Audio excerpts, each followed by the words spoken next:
Hello, guys and girls, and welcome to episode 167 of the F.Reality Podcast. These are the 4 VR dudes you're looking for. Grab your blue Bantha milk and settle down as we discuss this week's top VR news. We're going to be talking about John Carmack teasing 120Hz mode for the Oculus Quest 2. Blood and Truth is getting a 4K update for PSVR on PS5. We give you our hands-on impressions of Star Wars Tales from the Galaxy's Edge. Zim gives us his thoughts on the HP Reverb G2 from a sim racer's perspective. And to round up the show, Zim has got some awesome free games and new releases for you to look forward to next week. But for now, let me introduce you to the team and find out what's been the highlight of the week this week. Also, let us know what you played in the chat so we can read out some of your highlights too. First up, this guy will whip you into shape and get you sweating in your VR headset. It's VR personal trainer, Slim Talk 5. What are you doing? How many more names are we going to make up for Zim? That's what I want to know. I've got lists. Slim Talk. Slim Jim. Slim Talk. Slim Jim. I'll take it. It's all good. It's all good. Been a good week. Thanks to my little friend Mike here, who decided to ship me his headset. I had a good time with Mike here, who decided, was it good, Mike? Yes, it was. So we had a good time. We had a good time with the sim racing on the G2. Thank you, Mike, for sending the headset and the mini U, of course. I still like that pillow.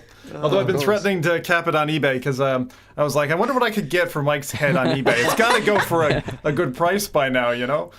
Chad, what would you pay? £5 for that. It's at least five. At least five.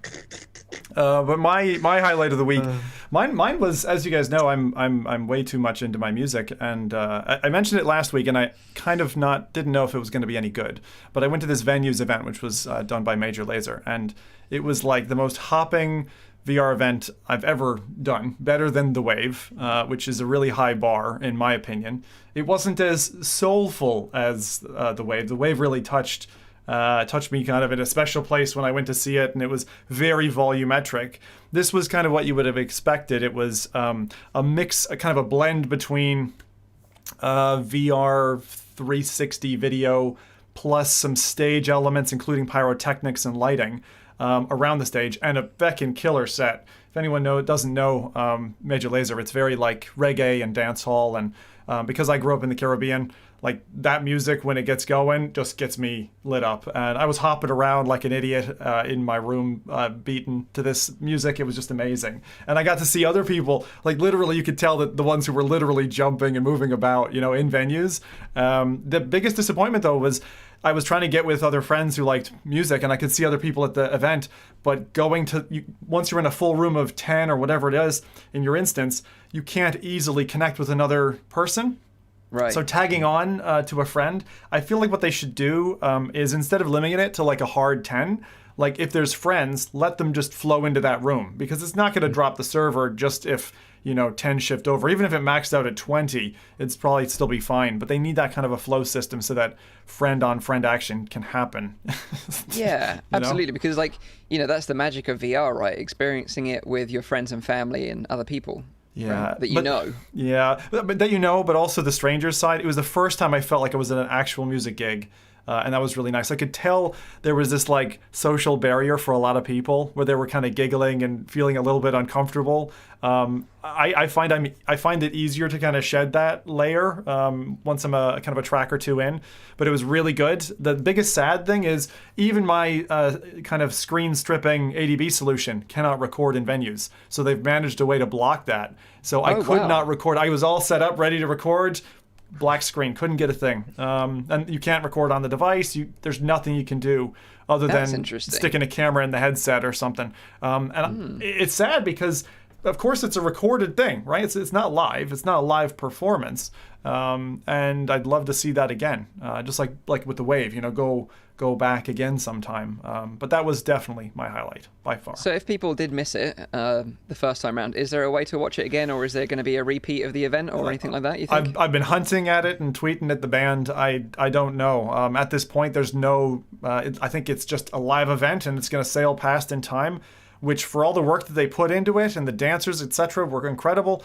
I think it's the first music event that didn't feel awkward, and to not be able to show that again to other people is weird. It's the first event where they're not in front of a live audience. They had a small audience, and you could tell they were talking to them, and every so often they'd call out like, "Hey guys, make some noise," and it was like one mic guy or something talking in the crowd. But aside from that, it kind of shed this kind of skin layer of awkwardness that most live events, like I went to one for Pussifer, another band that I follow. I went to one for like Calvin Harris. He had a really good YouTube series over the summer that felt really good. It was very hopping. But pretty much all of these have had some manner of like, you can tell they're presenting to an empty room, and it just shows and it feels weird. This one got past that, so I was really glad to get that vibe and just feel like I was clubbing again. Yeah, absolutely need that. Absolutely need that now. 100%. It's actually interesting because we have someone in the chat who also joined the live stream Dark Angel 3, and she said that you were not even able to take a selfie with the venue in the background. It was all black. Yeah, it only said Oculus venues or something. So you'd pose for a selfie, you'd have your friends there, and behind you is just a big banner, and the band wouldn't show up. So it was like you couldn't capture anything. It's actually weird because if you look at like, for example, those Fortnite events, they're being streamed by like, a million streamers on every single platform, and the kind of exposure they get through that is even bigger. But as we know, with like copyright, problems on Twitch and YouTube now, it's really clamping down on those sort of things. So I can understand why Oculus are putting these kind of measures in place. And I think it's kind of smart in a way, because it reassures the content provider that it's not going to be put online and someone can watch it for free. True. So or in a way, it's a good thing, I suppose. suppose. Creator more, just like Epic Game does, in order to buy those copyrights for that particular show. Yeah, you see it a lot more now. Henry, for example, an old experience that you used to play on the Rift, is also copyright protected now. Well, it wasn't before. Felix and Paul Studios, their 360s, are now protected by this piracy thing too. So when you are on your Quest and you want to record or you want to make a photo, it just doesn't work. It just doesn't. Yeah. So Interesting. But solid recommendation there. So that was Major Lazer, and that was in Oculus Venues, right? Oculus Venues, which I'm liking more and more, actually. I spent a good amount of time in there watching Gavin do some slow-mo guys stuff with my dad as well. And so I recommend that if anyone's into science and stuff. That and slow-mo stereoscopic is quite cool. Solid recommendation there. Yeah, go and hit up some content in venues. So next up, some say this guy completed the Kessel Run in just 11 parsecs. So our friend from a galaxy far, far away is the one and only Nathie. How you doing, dude? You all right? it's a me, a Nathie. Yes. On track. On track, back on track. It's gonna be a blast. That's right. Let's dive in. Let's dive in. Let's dive right into the metaverse. Yeah. Let's go. Yeah, that's me. That's my jam. How have you been?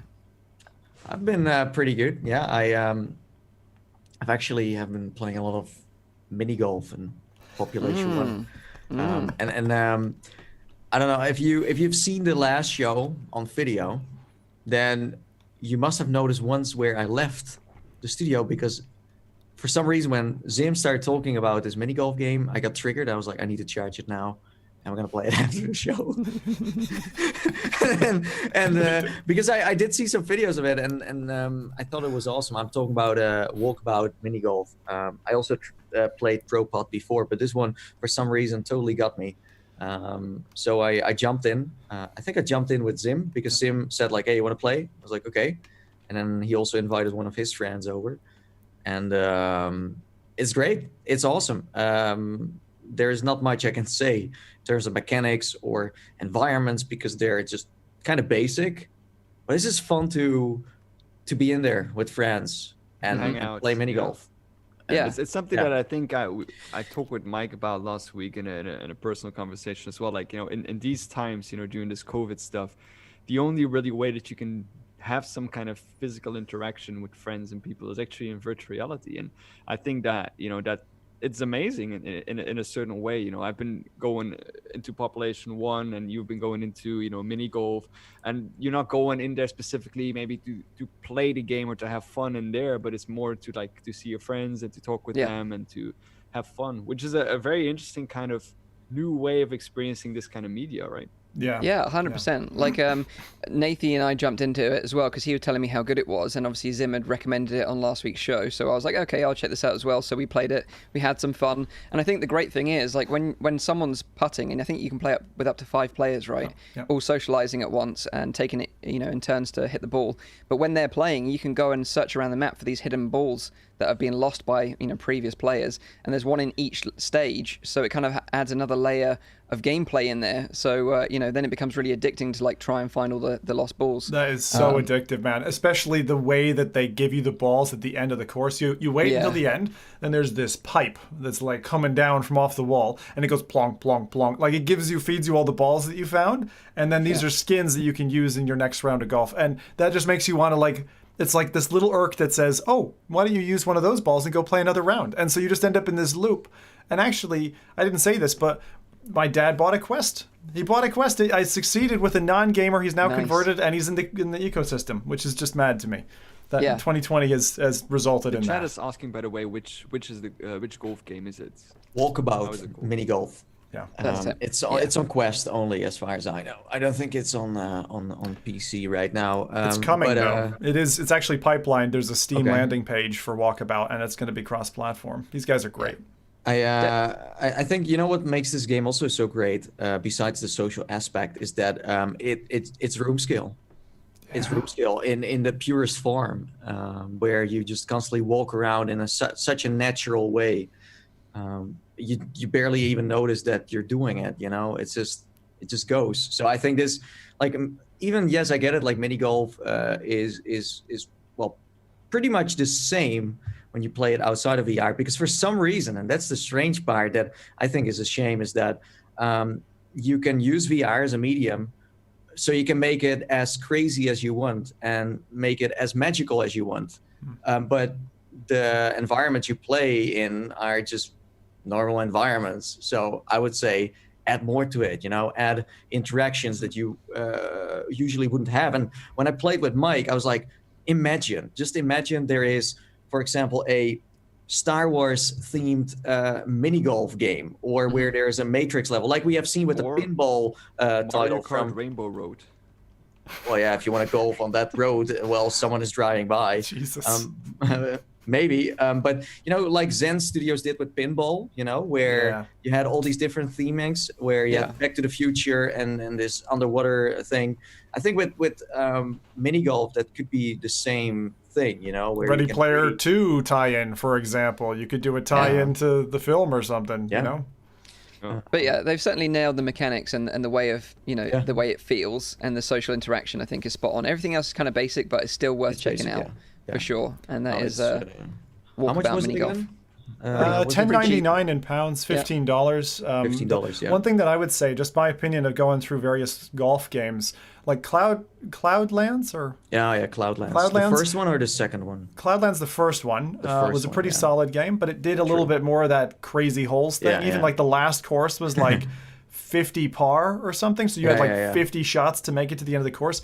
That actually frustrated players quite a bit. So although I agree with your point that they could do something a little bit more, like use VR and its merits to kind of spice up the action a bit, I think if you go too far, you step too far away from that kind of real-life-esque experience. Obviously, Pro Putt is very much stick to the bare bones. There aren't skeletons lying on the beaches or anything with Pro Putt.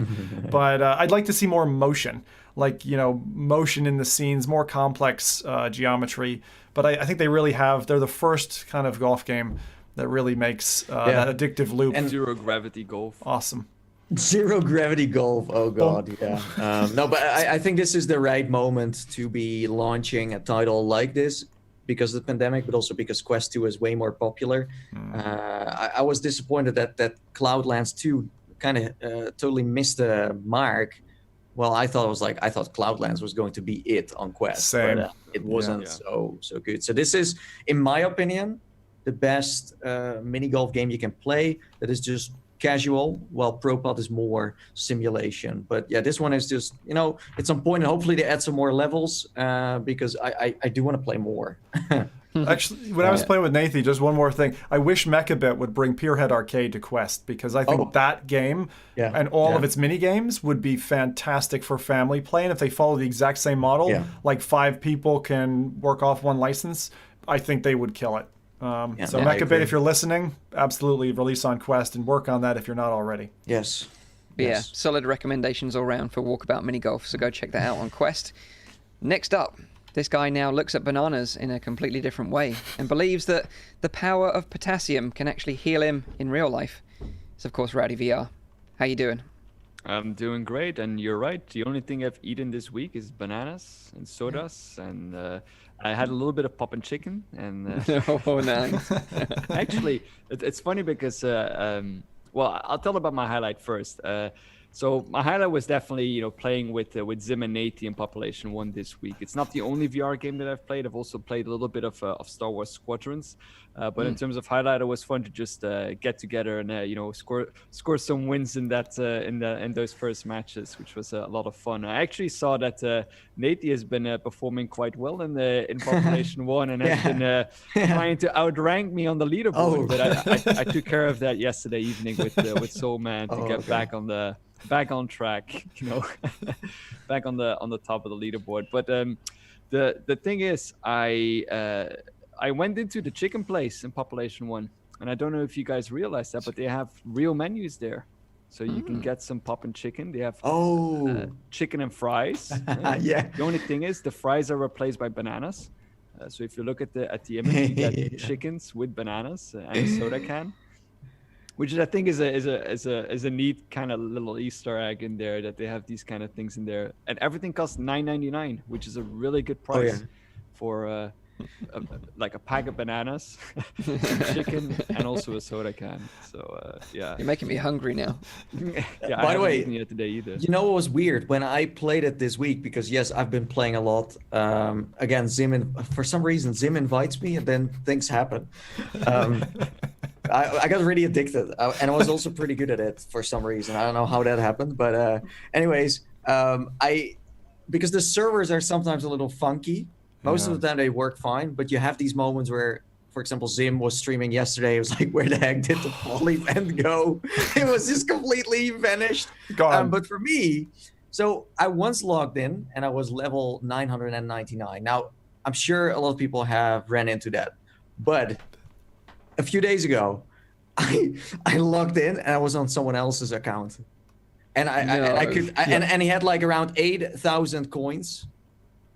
You spent them all. I did screenshot his account, so I can't. No, I didn't do that because it was like that's not. I wanted to first test it because I thought, like, if that's true, then that's really bad. I will message the guy and be like, here's the $5, but I had to find out if this is actually, I was on someone else's account.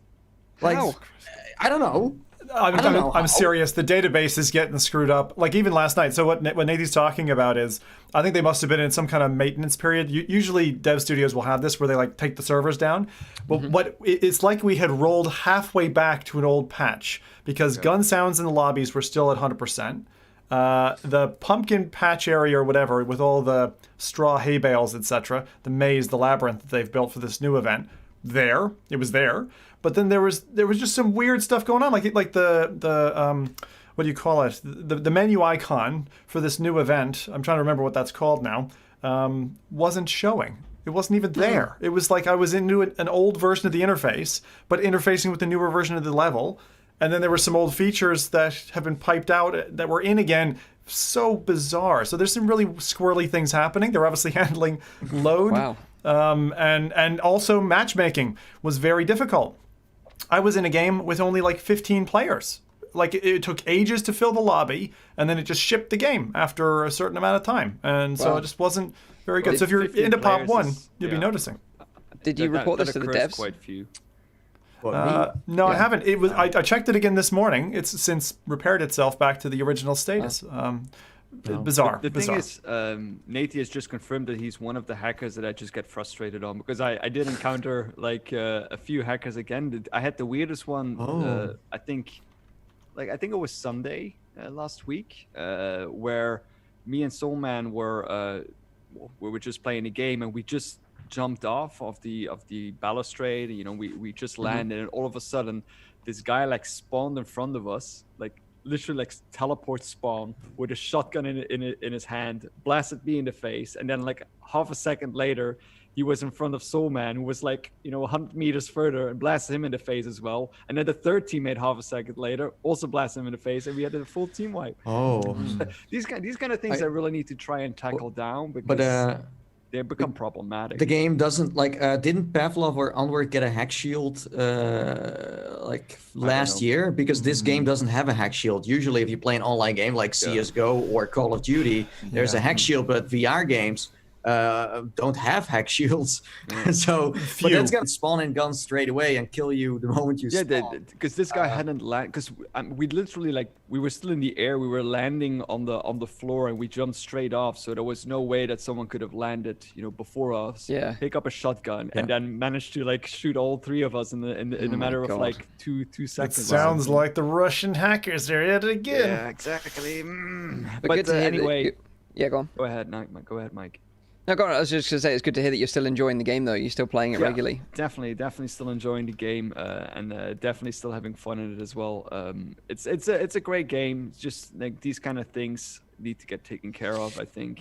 There's also like a new hack that people have discovered where they can actually hide in the truck.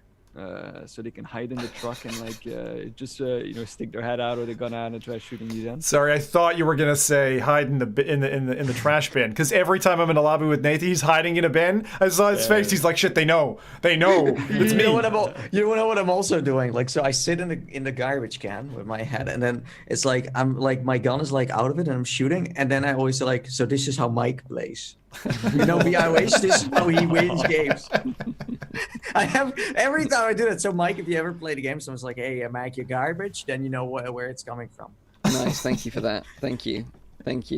Any other highlights, Rowdy, or is that your highlight of the week this week? That was definitely my highlight. I did play some more Star Wars Squadrons, but it was only I've only played the single player. I don't know what you guys really thought about the single player. Single player.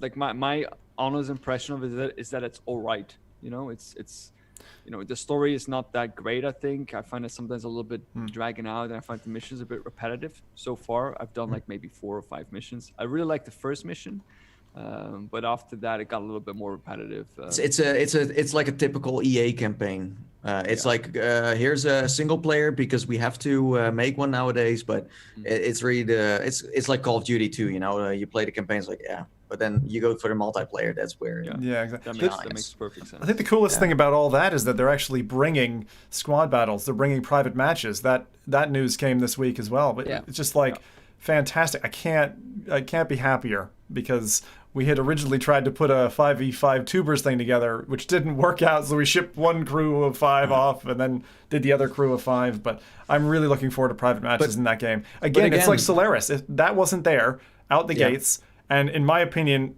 probably took a lot of wind out of the sails for that reason alone. Well, Solaris actually, they showed a clip where they got the hands separated now. I don't know if that's really going to get people back into the game, but it's interesting to see that these are all getting updates. Although I still think that usually in the VR community, you can kind of see on Reddit, Facebook, Twitter, etc., when a game is really popular, but I barely see people talking about Star Wars Squadrons. Maybe it's just a sim game that people don't necessarily share stuff about, but I don't see many videos or people saying like, hey, I'm in a match, who plays tonight? I don't really see that happening. I don't know if that's just because wasn't it like 90% of the people who were playing it were using VR or something? It was like a crazy high number. I don't think it was that high, but it was high. Yeah, it was high.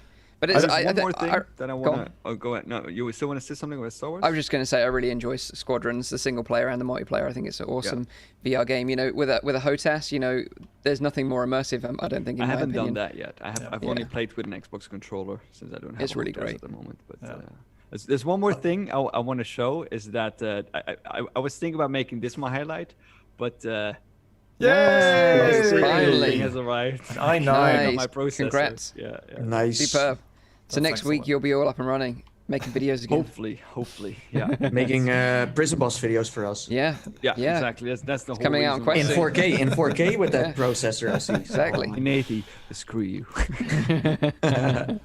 So what about the chat? What have they been up to this week? Have they been playing any fun stuff before I get into what my highlight was?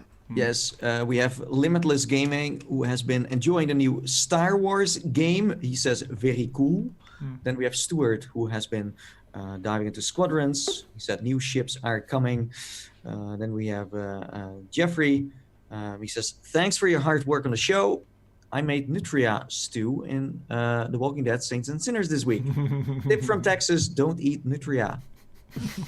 Yeah, and then last but not least, we have Singh, who has been jumping into Tarzan with his G2, and it's been a blast. Nice. Good recommendations there. So my highlight this week was that I was lucky enough to bag myself a PlayStation 5. I managed to get one from Amazon. I was sitting there very patiently on Thursday, refreshing the button like every couple of seconds. And after about an hour of doing that, I managed to get one. So it got delivered yesterday. I've played it a little bit. Only played Astro's Playroom so far.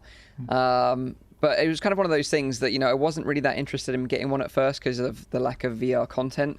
That doesn't really take advantage of the PS5, but that seems to be changing, and I'm going to be talking more about that later on in the news. Yep. But I love tech and gaming, so anything new and shiny, I'm like attracted to it, like some kind of like tech magpie. I like the look of it as well. It's so huge. It's like massive. Spaceship, It's a proper chunk machine. Chunk. What time of day did you have to get up to do this kind of F5ing routine of trying to? Oh no, it was like midday. It was midday. Wasn't too bad. Oh, okay. Yeah, it wasn't too bad. But yeah, I was very lucky anyway to get one because they're quite rare. But I want to talk about Astro a little bit because, like, obviously Astro Rescue Mission was one of my favorite PSVR games. I thought it was an excellent platformer, the best in VR, and it even rivaled sort of the best Mario games in my opinion in terms of platformer. So it was great to play Astro again, obviously in this playroom on the PS5. It comes like pre-installed on every single console. And I was surprised actually it's more than just a demo. It's actually a proper game, if you will, and they cleverly sort of design the levels around the new sort of improved components of the PS5. So you've got like an SSD area, a new area. It's like you're CPU. playing in your PlayStation. Exactly. It's really smart. It's really smart. And you also sort of find these collectible items, which are all sort of like old consoles or old accessories, and a lot of them are like old PSVR accessories, like the aim controller and stuff like that. You get to find them in levels, which is really nice. Wait, is it just a collectible? It's not like a weapon you can use. Astro doesn't go around like blasting caps and people. No, sadly not. You do get some weapons, but yeah, not the aim controller. But one thing that really stood out for me, just like playing on the PS5 in general so far, and playing Astro, is the controller. It's got these like adaptive triggers. I don't know if you've heard much about them, but they really give you some haptic feedback and also resistance in the trigger itself, depending on the game or part of the game that you're playing. So there's a really good part where you have to like fly a little ship and launch its like little jetpacks on either side, and it's kind of got this like when you're in that, it's kind of got this bump on it that you have to really squeeze down on, and then after you get over the bump, it's kind of a bit looser, but it's only there when you have this jetpack. It's super smart, like triggers. I'd love to have these triggers in every VR controller that goes forward from here. And also like the kind of rumble sensation is almost like a beefed up version of the HD rumble from the Nintendo Switch Joy-Cons. Yeah, those like are that good. kind of really precise feeling rumble. Like I don't know if you've ever experienced that demo where it's like ice cubes in a glass and you feel it. It's like that, but like more accurate almost. Really, really impressive tech in the controllers. Like that's been like the most impressive thing so far. Still audio in the controllers as well? Audio in the controllers as well, really nice. And also it's got a microphone built into it, so there's a section in Astro where you have to blow into the controller. Yeah. Which is kind of smart. It's kind of neat that they've been integrating that kind of technology as well, like not only on like trying to improve the PlayStation, the core device, but also like that accessory basically, which is the controller. Totally, yeah. But the thing is, like, ultimately, like, playing Astro, it just made me like, I just wish that I could play this in VR, because it's like Lucky's Tale. Do you know when Lucky's Tale went from VR to being a flat game? Everyone was like, oh, who gives a crap about this game? I don't know if that's the reception of Astro, but certainly it feels like something's missing for me. Do you know what I mean? Like, I do really enjoy it, don't get me wrong, but I just wish I could play it in VR, and I wish this new controller was VR compatible as well, because I'd love to play static with these new fancy controllers and Rumble, I think they'd be the perfect game for that. This is a special redemption moment because I made that point about feeling a little bit robbed when Astro got taken to 2D, and then someone in Chat Post Podcast kindly, actually several people, reminded me that it was a flat. Astro was flat before he was VR, and then went back again. He was. But it is, once you get accustomed to it, you love that fidelity, that depth, that interaction. It's almost like a little human and robot bond you form with Astro, and it's more difficult to get closer to him if you're just doing it through a flat screen. Totally agree. Yeah. Did we mention that you could get an adapter for free? I don't know if we did that in the show, but so we mentioned it before, but essentially, if you want to hook up your PSVR to the PS5, you need a free adapter, which you can apply for through the official PlayStation website. And they'll ship you one out for free. Mine hasn't arrived yet, but I'm going to be talking more about that later on because we've got some news about this, which is kind of interesting. But yeah, I've been enjoying the PS5 so far, but hopefully I can talk about my experience with like the kind of VR side of it maybe next week on the show. Fingers crossed. Well, congratulations on getting it, Mike. You were only just talking about going for it. I'm glad you got one, and it's all set up and all that. Yeah, one question, because I'm being a bit of an audiophile, like the hum of a console can really put me off. For example, what was it? One of the Xboxes was just like a little jet engine. It was quite loud. Even the PS4 that I had before the PS4 Pro was quite noisy. PS4 Pro still a bit noisy. Like, how is it on the noise front, just in terms of like ambient passive noise that it generates? I think I notice it as well. So like I think it's just as the same. They probably say it's quieter, but I think it's just the same as the PS4 Pro in my opinion. Okay, so a pretty heavy noise floor to deal with. You get a bit of noise there. Yeah. Okay, cool. Especially when things are cranking up a bit. But yeah, like very cool. Release like a quieter version like later on. Like I know with the PS4 they did that as well. Yeah. That they make like an update version, especially if people start complaining, then they usually like bring like it's not really like an announced update. It's more like a quiet release, since like with the PS4 in the beginning, there were like quite a few like complaints about it being too noisy, and then all of a sudden they had this like V2 version, but it wasn't really announced as a V2, but it had like a different fan design, so it was way quieter than the original one that got released. Yeah. It's like it's not that loud. Like I think they probably claim it's quieter, but I certainly heard it anyway.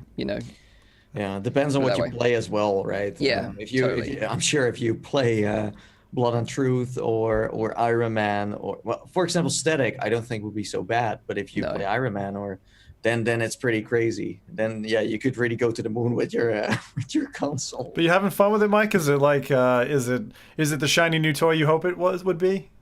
Like I've bought this is the thing, it's like a slippery slope here, but I bought a new TV to take advantage of it because it can run up to 120 hertz, which is interesting, and it can run obviously in 4K 60 hertz. So I bought Demon Souls and also Call of Duty, which I plan to play sometime during the week. So does it simulate that frame rate, or is it actually running on that frame rate?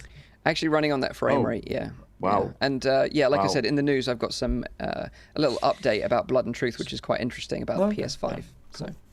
Cool. So let's jump into the news then. First bit of news is about the Oculus Quest, though. And again, talking about frame rates, because this week we got a tweet from the legend himself, John Carmack, and he was talking about, frame rates on the Oculus Quest 2. And, last week on the show, we talked about some of the awesome new features of the latest version, 23 update for Quest and Quest 2, which unlocked some nice features, including a boost where you could boost the refresh rate on Quest 2 from 72 Hz to 90 Hz natively in the main menu, and in some games that have been updated to support this like new 90 Hz mode. But it seems that, like we've mentioned before, and sort of he's teased before when he's talked, like or I think it was around Facebook Connect, that the Quest 2 is actually capable of more. And this is what he said. So this is a tweet this week. He said, important point. Don't just default to the highest frame rate available, or your app will likely run poorly if we release 120 FPS support. Obviously, he was aiming this tweet towards developers and their kind of settings in their apps around this new 90 Hz mode. So he was saying, like, don't let it go unlimited, like really cap it, to your app's performance. And then he went further on to say that Quest 2's display can run at 120 Hz, but there are various concerns about it. few apps could run smoothly at that rate. Some units might show some visible ghosting, and it could constrain second sourcing of the display. I argue we should do it anyway. So he's like all for this 120 hertz mode. Maybe we'll see this in some of like the first party apps like Beat Saber, for example. But there's no sort of clear, like, this is going to be released in the future sort of thing. This could be something that's just tested internally. Could be just for devs to test for future headsets, maybe. Whether this will be unlocked on Quest 2, we don't actually know, because Carmack has previously teased about 90 hertz mode on Quest 1. Can you remember that way back at OC5? Way back, yeah, he did, yeah. And that never happened. So take this with a pinch of salt, but it's just something that devs might have access to in the next few months. I do like the push for like higher and higher frame rates. I don't know if you remember that little science episodes that we did. Talking about refresh rate and how important they are in order to get like a good VR experience. And I really think that if you can push refresh rate, it might even be more important than just pushing resolution even higher, because I think the kind of resolution that we have now is it's a fairly good kind of resolution to experience VR in a very solid way. But if we can push refresh rate even higher, I think that the experience will become so much more immersive and smoother and more like realistic. So it would be a step in the right direction. Yeah, honestly, Rowdy, not just based on that, but having seen the changes that we had more recently, just with headsets and their capability, now that the veil of screen door is gone, whether you're using a Quest 2 or a G2, like, what I want is definitely the refresh rate update. I noticed the step, and it all just in the last week or so with the different updates that we've had, going to 90 hertz again. It's so funny, but like that makes a difference. And for everyone who's had the experience of the 144 hertz or 120 hertz index stuff, so nice. You play that in Beat Saber, my God, that is like, it's like you're there because of that. And it's not like insurmountable in terms of the requirements on a machine either. So provided you keep the resolution in check, go ahead, drive the frame rate, And of course you will have like that law of diminishing returns. So the higher you push that frame rate or that refresh rate, the lower kind of return you will get in terms of improvement. But still, I hope that we get in a near future 1,000 hertz. That would be just insane if we would reach something like that. Wow. I mean, I say near future, but it's probably going to be a while. But I do hope that is like the direction that we're heading into to do that. Soon, Microsoft Flight Simulator natively on Quest 2 and 120 hertz. Oh my God, yeah. Please. But I guess, even if it's not released natively for Quest 2, it would be nice if it was released for Link, at least. If you had the power of a PC to back it up, you're pushing the high-end graphics cards. There's no real reason why you couldn't unlock it there, especially with the bandwidth of the cable being so high, if you're using the official one at least. Yes. And even maybe virtual desktop using wireless, that would be really nice, because then it would give it some real parity with, the refresh rate, like you say, of the index. Running at 120 hertz on PC would be very, very nice indeed. So maybe we'll see that soon, maybe we won't, but that's a tease from John Carmack anyway, that we, maybe if we all pray, it might happen in the future. But it's nice to again hear that this Quest 2 is very future-proof hardware-wise. Yeah, it's a great bit of hardware, and that's there's what still I said so much that can be unlocked. And there's so much potential. I remember when it first released. I think that was one of the things I said, that I wasn't so much. Of course, I was excited for the headset as it launched, but I was more excited for what was going to come in the future because of what they had done with the original Quest and how they had supported it so well and added hand tracking and everything else in the future. So, what feature do you guys want next? I'm curious, because this is like, I'm in the same seat, Mike, where it's like, it's not what is in the headset as much as what could be in the future. And they've turned around 90 hertz real fast, like we thought actually they might play hard to get and like lock this down and only let it remain capped. But is there another feature that you want next, like the next thing that you'd love them to shock us with? I think for me, like, I really miss Oculus Rooms from Go, and I know we've talked about this on the podcast many, many times, but just somewhere casual to hang out with your friends and just play some board games like checkers or chess or, Boggle like we used to with Oculus Rooms on Go. I really missed that because, my dad and my brother's got a Quest 2 now. My friend has one as well. We're playing like a walkabout mini golf, which is great. But, you just want to sit down and hang out, play a board game sometimes. So I think that's the thing I miss the most. Yeah, and I think they should be working on that somewhere next year for sure. Because the thing is, you now have two different platforms. You still have PC that they again say Quest is PC VR 2, but then also show software-wise that you're willing to, because there is rooms, well, kind of on PC that you can't really do anything in there that is interesting, but they need to make something that is just universal across the board. So I'm totally on the same page with you. Take that same stack. I mean, for me, it's a simple thing. I would really like to see their Bluetooth accessory capability come out of experimental. Like, I want them to spend some good engineering time there, particularly for even just simple Bluetooth headphone support. I think the fact that we have to cable in, it just doesn't make sense with that chip and the XR2. True. Yeah, a lot of people ask for that as well. So yeah, really solid recommendation there. What about Rowdy? What would you want from the Quest 2? Anything in particular?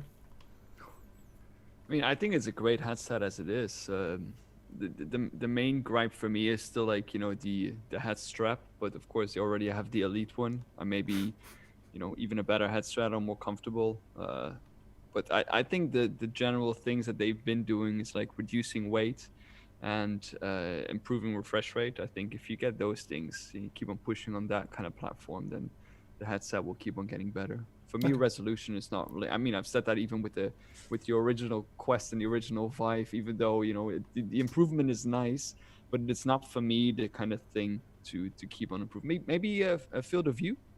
Getting a bigger field of view would be nice. Yeah, but I think what we were talking about here was like software in that sense, because field of view is definitely something that is always welcome. But they're not going to be able to software patch that, I suppose. No. Well, who knows? Well, yeah. Who knows? Never I say think never. in terms of software, definitely like the social experience, like Mike said as well. I think that is like, I mean, we've been promised Facebook Horizon for quite a while now, and we still don't really have access to it, which is strange. Yeah, do we know anything about that? Because again, hanging out in venues so much, it's always kind of weird because there's no news on Horizon lately. It's on the horizon. I called them out on it because they have a Facebook page, for Horizon users that it's almost Christmas. Where the heck is this stuff? You're constantly saying this is the most amazing thing. Everyone needs to play it on the Quest. You're showing it off on Connect, but you don't give anyone access, or at least outside of the US. The US, yeah. You promise everyone access. You promise. That's true.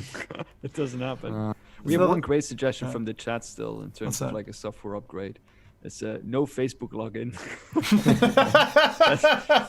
that would imagine Facebook announcing, "Hey, we have a feature. No more Facebook. No more Facebook login. It's a feature."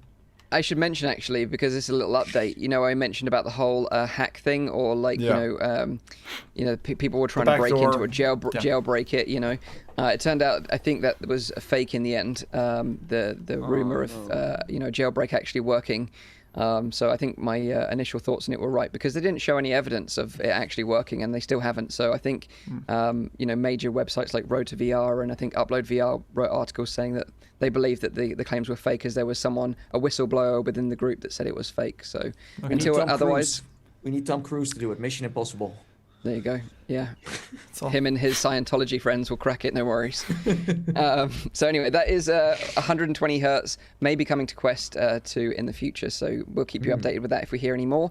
I'm going to skip through a section of the news and jump straight to another bit, because we're running out of time already, and we've got a lot to talk about this show that I know that we're going to get triggered and get sucked into. So the next bit of news I want to talk about is about one of my favorite PSVR games. Like I mentioned earlier, Astrobot is another one. But this other one was my VR game of the year, and that was Blood and Truth. And this is going to get an update just for the PS5. So this is kind of interesting, because we thought Sony had kind of abandoned PSVR at this point, but it looks like there is going to be something at least. So Sony made an announcement in a blog post this week stating that Blood and Truth, which runs on PS5 in backwards compatibility mode using the PSVR and this required camera adapter that we talked about earlier, will be able to run at 4K resolution. This is cool, right? Although, as we know, the PSVR's display itself is limited to 1080p, but those extra pixels are said to make the game look clearer in the headset. Also, instead of running at 60 Hz, reprojected to 120 20 Hz, the game will now run on PS5 at 90 Hz without reprojection, making it look smoother and feel more responsive. Also, the detail has been cranked up to 11, and the increased speed from the PS5's SSD will reduce texture load times. So it seems like Sony haven't abandoned PSVR altogether, and showing the PSVR some love. And hopefully this will be the first of many future PSVR titles that get this kind of treatment where, you know, they go back to old games a bit like what we've seen with Quest 2. Yeah. Developers are going back, upgrading their applications and games to work on new hardware. And hopefully, this is the case with PSVR and PS5. Wow. So slight remasters. That's what I said. That's what I wanted for Iron Man, because I thought it was ready for the next gen. But this studio is Sony, right? It is Sony who makes the game. Yeah. And that's probably, part of it, maybe like the third party companies, they might not see the value in it, maybe, I don't know. But because I haven't really seen, for example, like Polyarch saying with Moss, like, listen, we have been doing this. I would love that, but Sony. The high def assets as well that they captured for Blood and Truth, I'd love to see them show through. But there are so many other games like that. I mean, to be able to go back, the problem is, I think if I went back to Resident Evil 7 now, for example, I think it would be a difficult playthrough. There are some aspects of that game, like the blackouts when you lean in, some of the texture levels, just generally the PSVR now feeling long in the tooth. But it's interesting because I really don't want to have a reason to buy a PS5. But this sounds like there are roots beginning. I still don't think there is a reason to buy a PS5 if you're solely a VR enthusiast. But I will try it out if my camera adapter arrives, and I'll let you know what I think. But as we know, we've talked about it on the show, PlayStation CEO Jim Ryan has already said that their plans for PSVR, or a new PSVR headset at least, won't be happening for at least another year yet. So maybe this is just like, if I saw incremental upgrades like this, upscaling, to a better version running on PS5, I would be pretty happy. But we'll see. This could be just one. It could be one off. Same. It's like, playing Windlands on the DK1, and then it's getting upscaled or it's getting upgraded to 4K, and you're playing it on DK1, and you can just see a couple of more pixels. Yeah. But I'm sure it's going to be amazing. It's going to be a big difference for sure. Even that I hope so. The PlayStation VR headset isn't, well. But the problem is, right? Like, this is the thing I found. Like, I remember going back to like GoldenEye and the N64 and going, "Oh my God, it looks terrible." Some games, like. When they've had that HD remake, I'll take StarCraft as an example, look like what you remember they played like. But actually, if you went back and played the original, it looks terrible. Yeah. So that's where I'm thinking this will make up the gap of the years between the original release of some of these titles and kind of current day expectations. And it might open it up to more people playing the games on the new console with the VR support. And think about it, I think the PSVR headset, will be inexpensive, particularly in the secondary market. You're picking it up off of a game store or something like that, like a CEX here in the UK. Pick it up cheap for 50, 100 or whatever, add it to your PS5 and be like, holy shit, this is what VR is all about? Man, these games are amazing. Even now with the holiday season being around the corner, I've already seen people now buying a brand new PlayStation VR because they have a bundle where you get Resident Evil, Astrobot, Blood and Truth, everything. For what is it, like $200-300? It's crazy. Insane the amount of value you get in that. Yeah, it's crazy. Just be aware that you do need this camera adapter. Some new bundles do have it, but check if you're going to buy one that it does have it included. Otherwise, you have to send off for it and you have to wait like a week or two. It does take a while. Yeah. I'm curious, when you went for the camera adapter, did you just like give them your order number, or how did you get one? You give them the serial number on the box of your, like the box that goes in between the PlayStation and the PSVR. Like the control module box or whatever it's called. Yes. You give them the serial number and they'll send you one out. You give you your address and stuff. So yeah, and it's free. That is free. And it's free. Yeah. Hey. So that is Blood and Truth getting a 4K update for PS5. I'll try it next week if my adapter arrives, and I'll let you know what I think. Cool. Now let's talk about Star Wars. Tales from the Galaxy's Edge. Now I believe that only two of us have actually played it, me and Nathy. So we're the only ones that are going to give you our thoughts on it so far. I think, it's fair to say we're all pretty excited for this game. It's one of the big releases for the year, It's Star Wars after all. I enjoyed Vader Immortal, although the second 2 episodes were a bit meh, but the first one was amazing. Yeah. I've been religiously watching The Mandalorian, which is like the best thing on TV at the moment. Yes. Loved Star Wars Squadrons, so I was looking forward to more Star Wars VR in my life. Galaxy's Edge, Disneyland. Nate has been spending an entire weekend in Galaxy's Edge. You've actually been to this place, yeah. Oh yeah, that's a good point. So wait, hang on. I know it's a theme park thing. Is it its own theme park, or is it like just an add-on to Disney World or Disneyland? Like how? Originally, Galaxy's Edge is in a part of the comics of the Star Wars lore, but they decided to build that part, Black Spire Outpost, Planet Batu, Galaxy's Edge. That's how they called the land, and you can go there in Disneyland. So that's kind of what it is. But is it like one thing? Is it like? Yeah. I'm just wondering. Like, is it like one like ship that you go and you board it, or it's like it's an entire city. It's a village that they built. Okay. And the Millennium Falcon is there. You can ride the Millennium Falcon. You can also infiltrate the Resistance, and then you go through a dark ride. There is a droid workshop where you can make your own droid. You can also get your own lightsaber and find out if you are part of the dark or the light side. And there are also restaurants that serve typical, Star Wars food. And there is also the cantina where you can get all kinds of drinks like blue milk, etc. I've done it all. That's really amazing. Cool. Sounds like I'm not working for Disneyland, but dude, it is my favorite place, man. I would love to go back. One thing you don't know about Nathy, actually, and this is a little sneak peek behind the scenes, is that he loves theme parks. Like, he is obsessed with theme parks and how they work. So a little sneak peek about Nathy there. It actually sounds like you go in one side, you come out the other side, and your wallet's gone. Is that about right? That's totally also, like it's very If you've ever been to Disney, I can attest that it's exactly like that. It's kind of like Paris. Yeah. Oh, yeah. Disneyland Paris is the same. Just because they take it out of your back pocket when you're on the metro. Exactly. From you, exactly.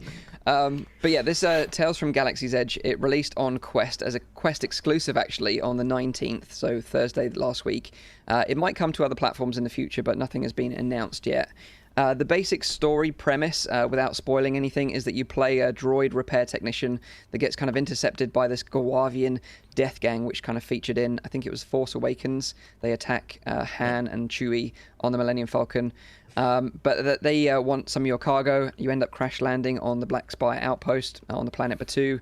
And that's kind of where the story starts. So starting with some of the good stuff, I think, it looked pretty great on Quest 2, I thought. I thought the environments were pretty detailed. There was some nice interactivity. I really like this kind of like multi-tool you have, where it's kind of got like 3 tools on it, which you can switch to the different modes using the thumbstick, and it kind of transforms in front of your eyes. That's really nice, and you use that to solve puzzles in the game. I also like that you have these kind of like remote training droids that you collect and you can use, during the gameplay. And they're the same sort of remote droids that Luke was training with in the original Star Wars movie with his lightsaber training, if you remember that. Kind of hovers in the air and makes that kind of cool noise. You get different ones in this game. You get different ones. So some will protect you, some will be a shield, some will be like a bomb that you can use to take out enemies.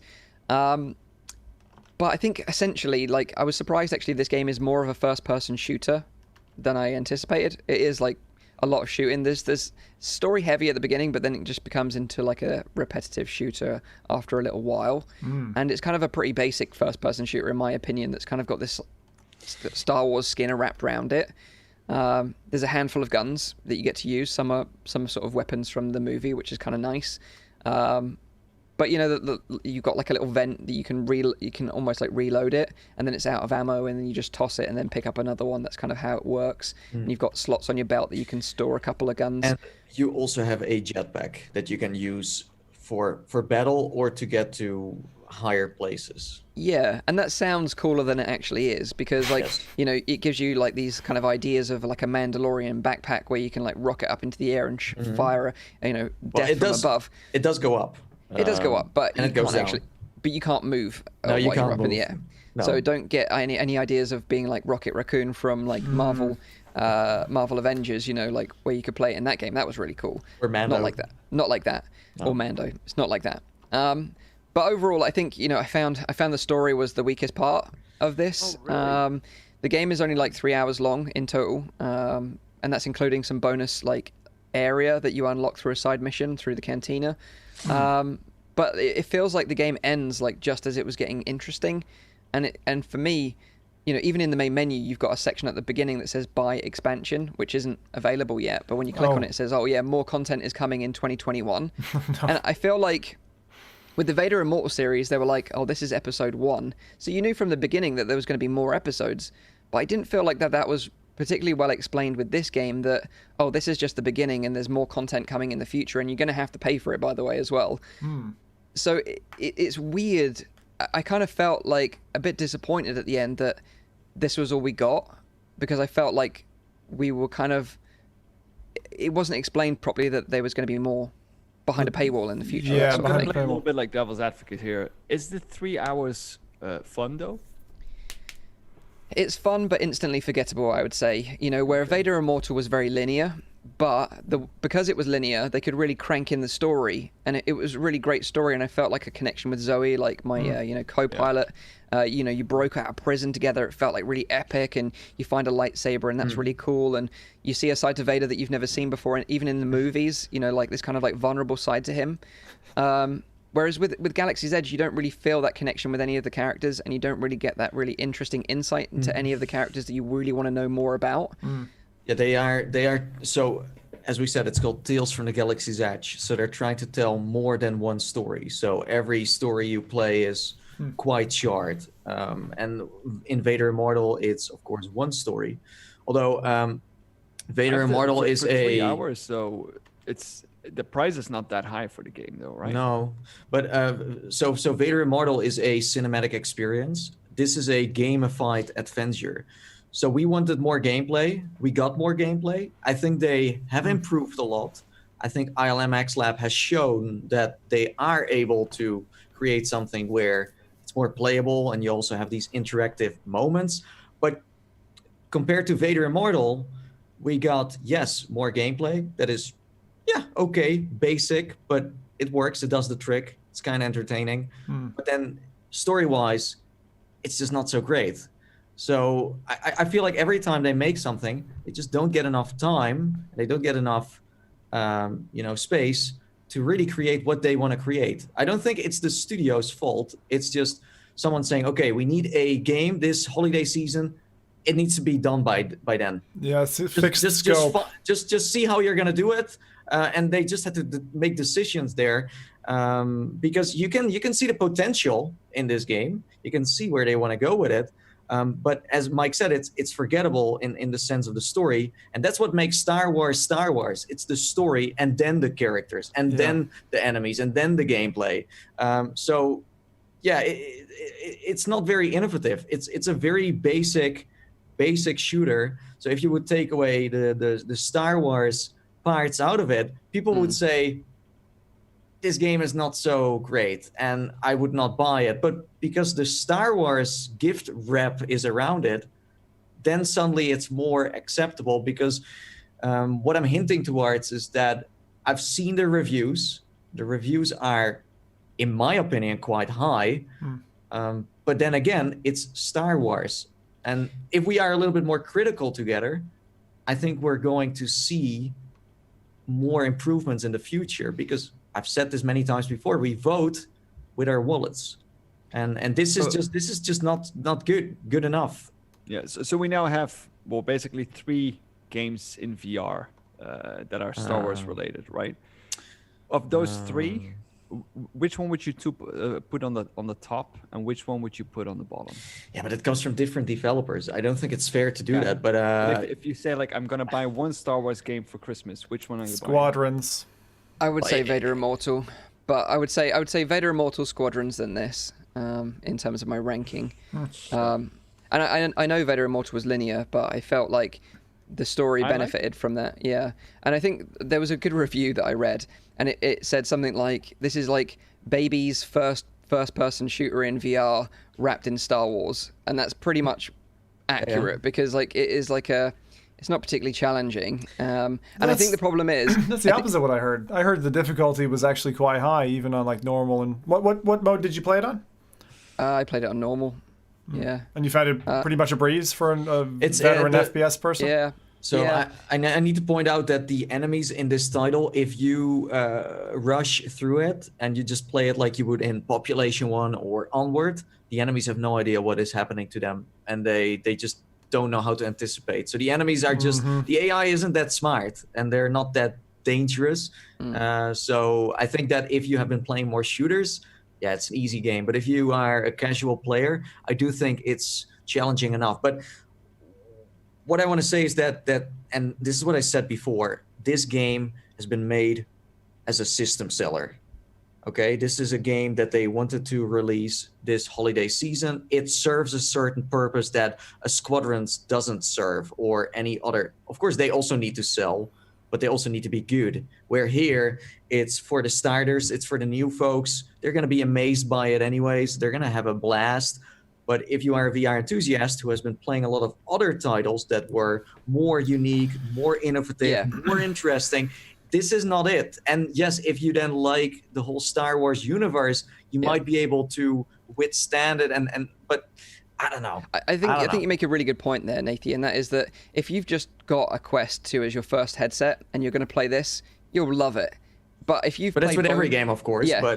But if you've played Boneworks, if you've played Half-Life Alyx, if you've played Arizona Sunshine, Pavlov, Onward, or any shooterware that's actually got some decent weapon mechanics in it, and then you play this, you're going to be disappointed in terms of the first-person shooter gameplay. Of course, you're comparing it to like PC VR titles. Those are, of course, huge differences. But even if you play an Arizona Sunshine on Quest, or Pavlov on Quest, I think those are just a lot better. Like ILM X Lab is very good at making something cinematic, but they still need to learn how to make an actual game. They haven't really made a game with actual, gameplay, and that's just something that they need to still learn. But yeah, I don't know. It's just very simple in the way you play it. And, I want to clear something up real quick, because there were some questions in the chat about that. Since Mike, you mentioned there's no expansion at this moment available, but there is some bonus material, right? That you also can play. So there is a bonus level. Yeah, so that's included in my 3-hour playtime. It's a bonus level. I won't give you any spoilers, but you basically unlock it by doing a side mission through the cantina, and then it's like a 15-minute experience. It's different from the main game, different storyline as well. It is kind of interesting, but again, there's just not enough of it, in my opinion. The thing I thought was the strangest is that they have been, of course, advertising this game a lot. They made several trailers, and in those trailers you get to see that there is a villain that you have to, fight against. But in the end, this villain gets barely any screen time. And you get to barely interact with any character. And when you do, it feels like that Star Wars vibe. But the moment you get to play, you're kind of losing it. And yes, you do have a radio that talks to you all the time, but it just, to me, it didn't feel like I was a part of the story. It didn't feel like I was really, intrigued by what was going on. Well, in Vader Immortal, even that the 2 other episodes weren't that great, they still hooked me to play more. I was like, how is this gonna end? Well, in this one, it's like, I didn't really care. And there are like iconic characters that you meet in this game. But I just didn't feel it. I was like, okay, sure, here you are, okay. But like, I think like with future content, if they released like a Mandalorian themed update, then I'd be like instantly straight back in the game, and I'd be like, hell yeah, let's go for it. I would love that. Like playing something that's a bit more relevant in this current time, and like Mandalorian is super hot right now, so like doing a mission with him and like seeing like Baby Yoda, like that would just be such an amazing experience that I would just love to see that in VR. So maybe they'll do that and add that in the future. I'd love that, but it just seems like right now the base game is kind of lacking in content and story, or it just ends suddenly, and they don't really explain that in the description of the game. They don't make it clear that this is just the first part of something bigger. Do you know what I mean? And that's kind of the disappointing part of it, I think. I think what it comes down to in the end is, if you have been playing VR for many years now, if you owned a Quest 1 already, or you owned a Rift or a Vive or PlayStation VR years ago, and you now play this, it's just not so impressive. It's just not. So Someone said in the chat, Mandalorian cooking simulator for Baby Yoda. The perfect nightmare. You have to feed him little eggs. That'd be hilarious. Yeah.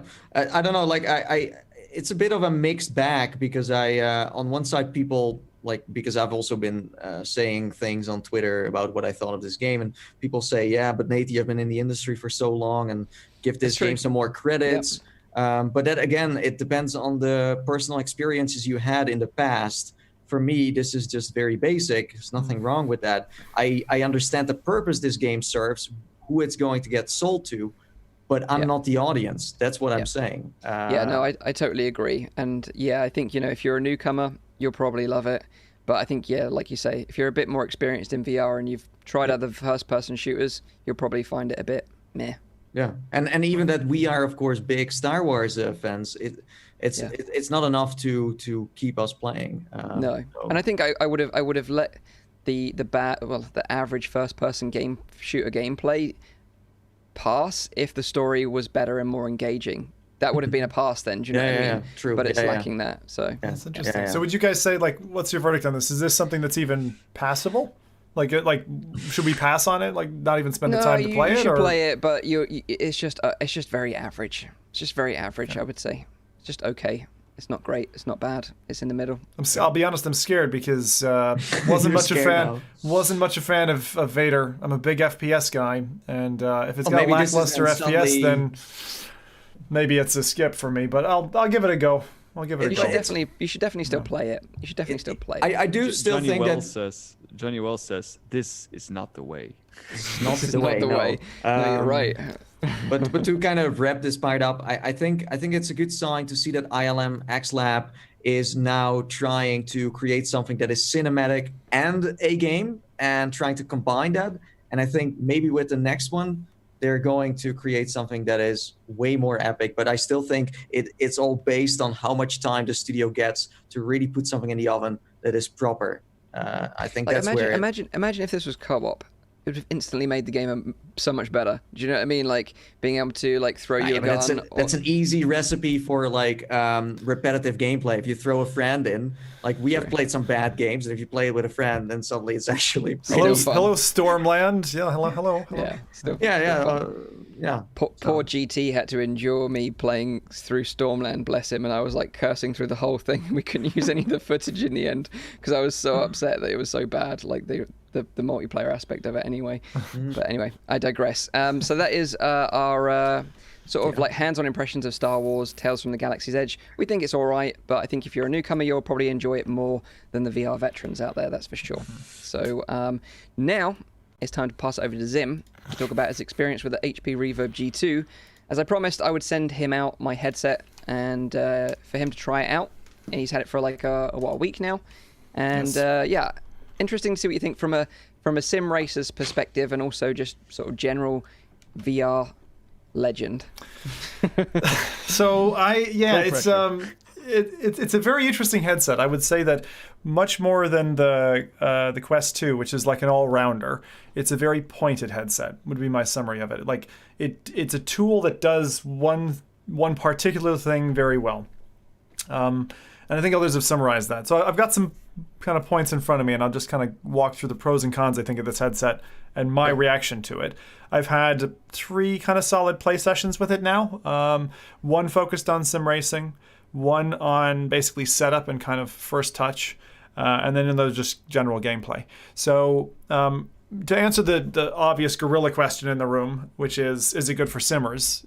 It is. I think it's. I honestly think that's probably one of the best things it does, because of 2 things: the refresh rate. So the fact that it's a 90 hertz panel and forces that hand. It actually performed surprisingly well with my quite limited setup. I'm on an i7 4790K Intel CPU and a GTX 1080. So all my comments are based on that rig and streaming at the same time. But I found that in most experiences, I was between 50 and 70%, both on the CPU and GPU at this native resolution. In SteamVR, I did bring it back down to about the 50% mark to keep it kind of reasonable, because I knew my machine would choke and die and I wanted things to stay smooth.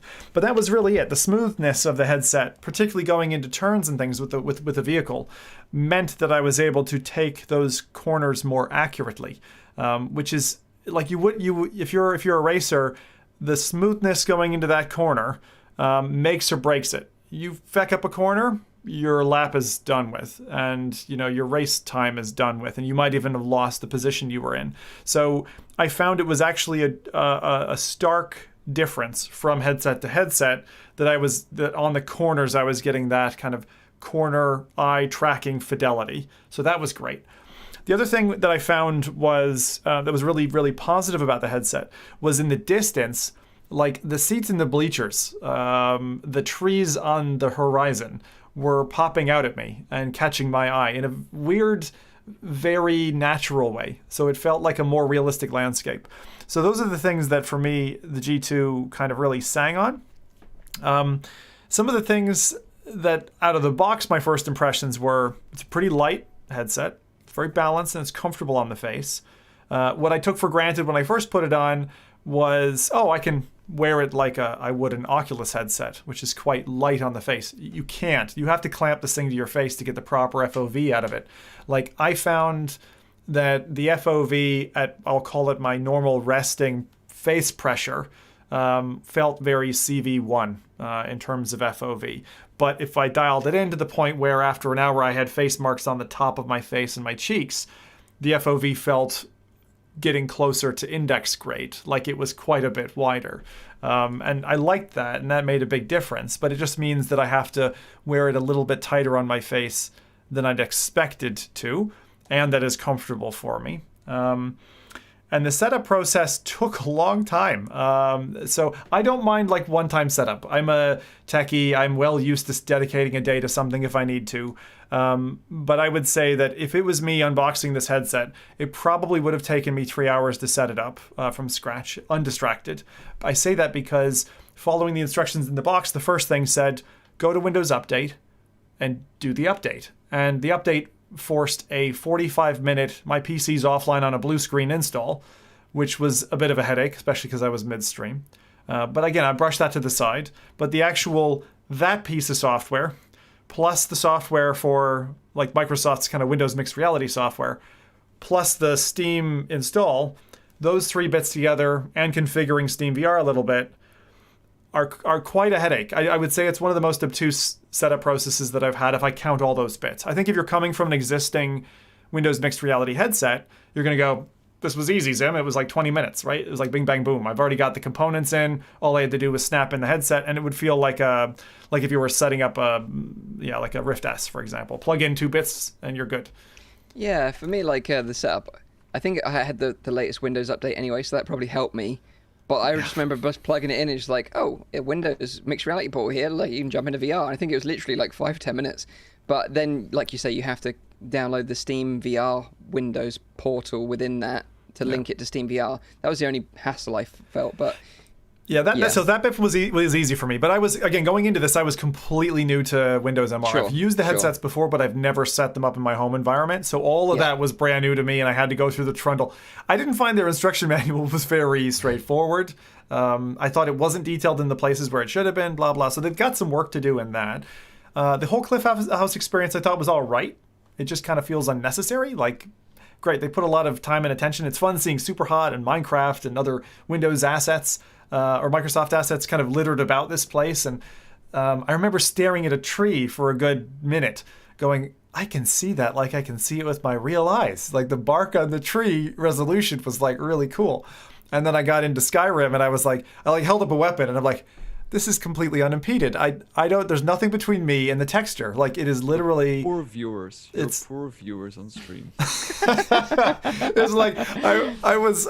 get on with the game, Zim. Stop looking at the sword. I was so happy because... Is it because I would describe it because I've experienced the same you're saying here, a sense of presence you haven't felt before.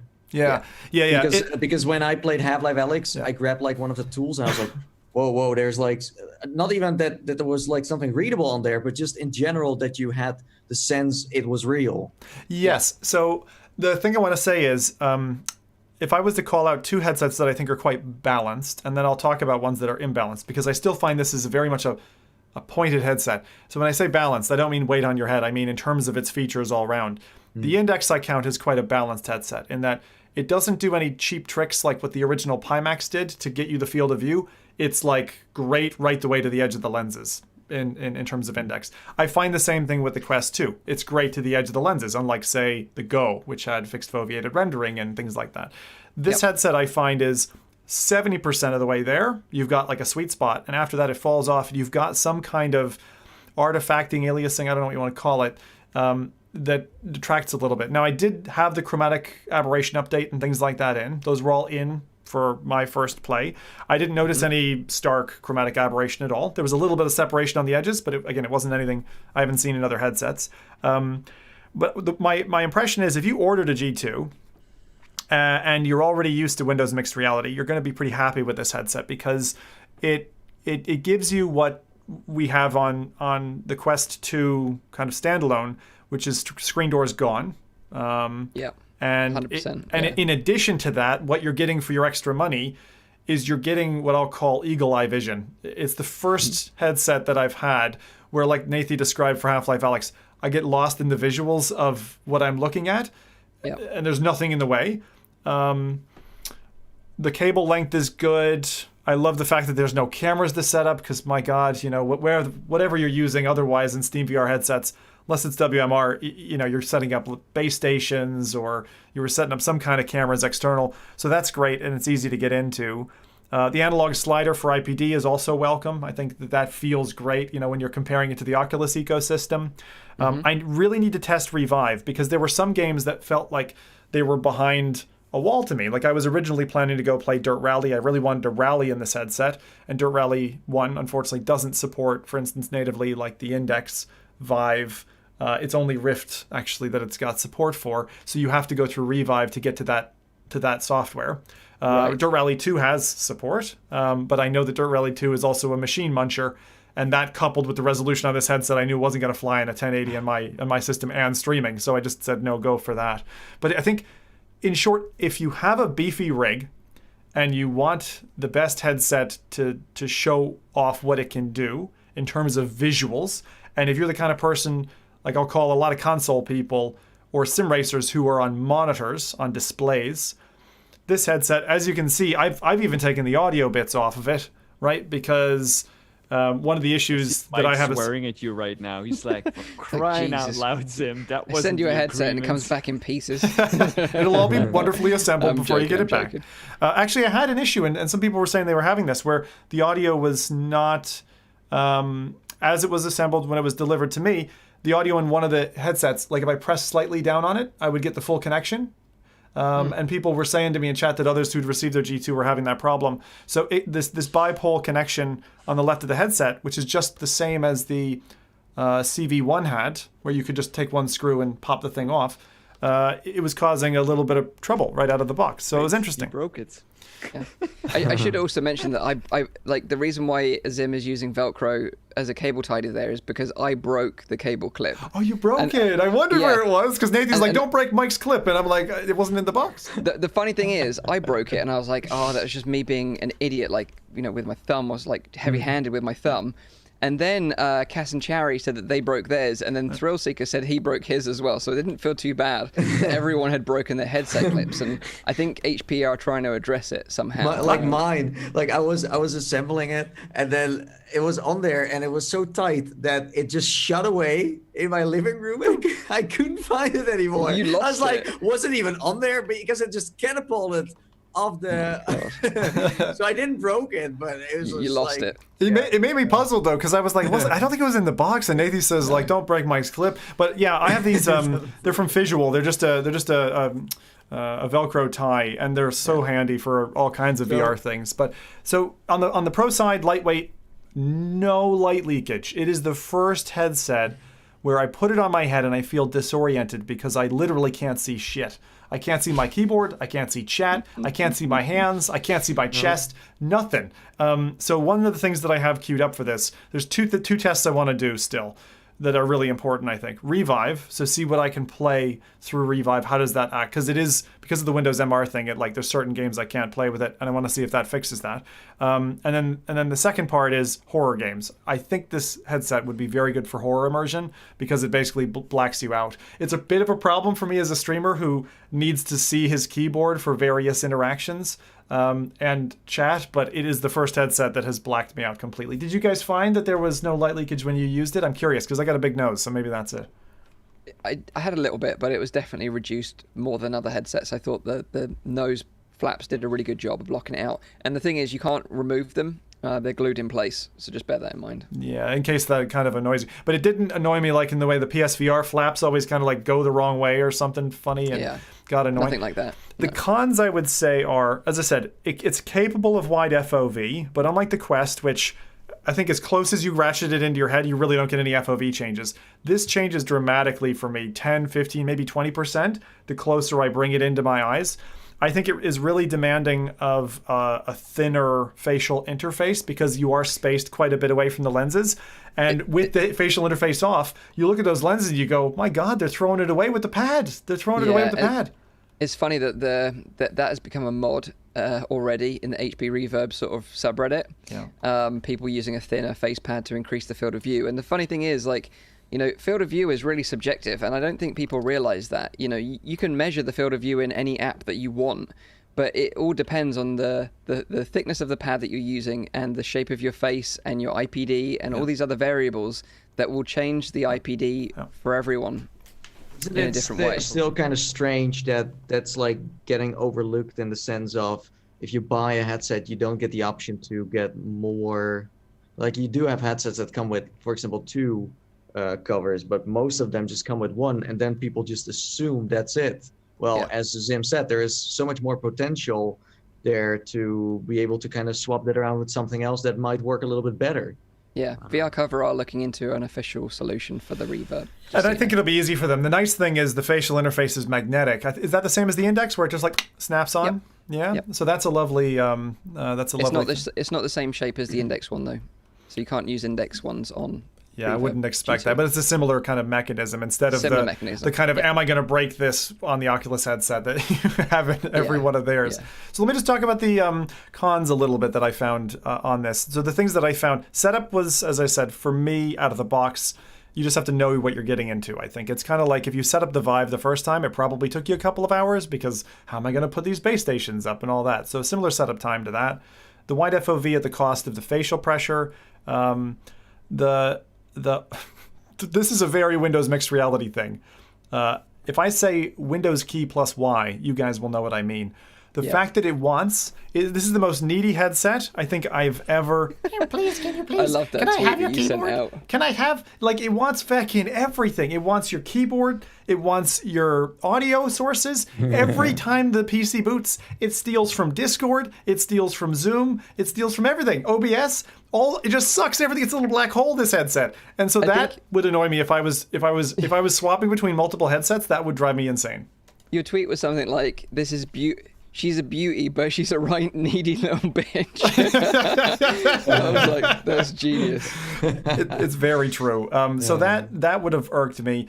The floor height calibration that is so easy on Oculus headsets, like I took for granted. And I've seen this once before. When I was doing that custom house mapper application, like the fact that the Guardian system works so well on Oculus's platform, like I definitely take for granted. Here, and kind of carrying the headset around felt a little bit clunky.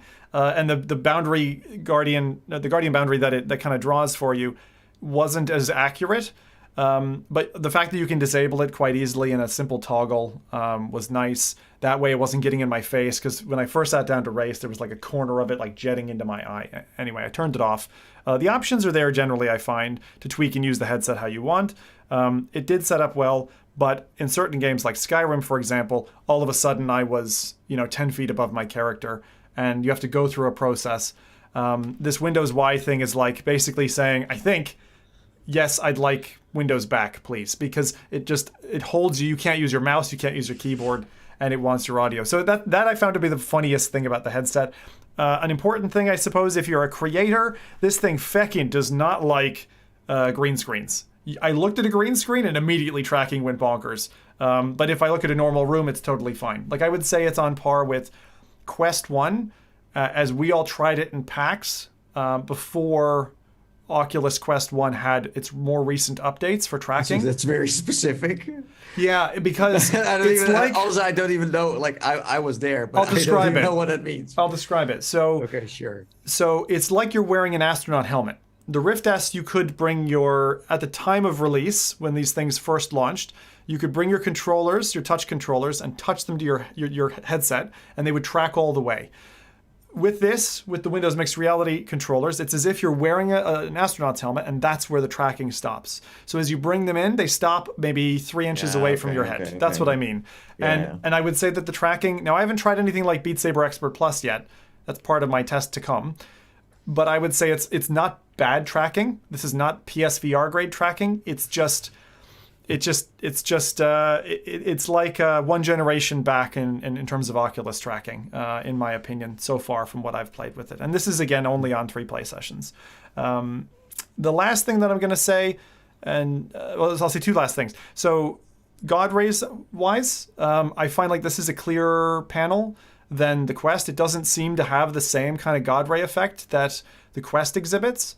Even now in the Quest 2. So it was a clearer display for me, aside from the sweet spot thing that I mentioned, which I think Quest 2 is kind of more linear across the panel. This thing has like that 70% sweet spot in the middle, but what you're looking at is super clear. Almost feels like a varifocal display for that reason. No apparent kind of God rays or lens reflections, which is what really irked me on the Index. So for a 600 quid headset comparing to the Index, honestly, because I tend to be like a middle of the road kind of guy, if I didn't like Facebook, this is the headset I would probably go for. I would probably just end up being a little bit miffed at the controllers in certain circumstances, like FPSs, because they're pretty big rings. The batteries weren't a problem. I was able to use 1.2 volt Eneloops, and I also got 1.5 volt alkaline batteries for them. Both of them work grand for me. I haven't run them to a low battery level yet, and I can't talk to you about the battery duration.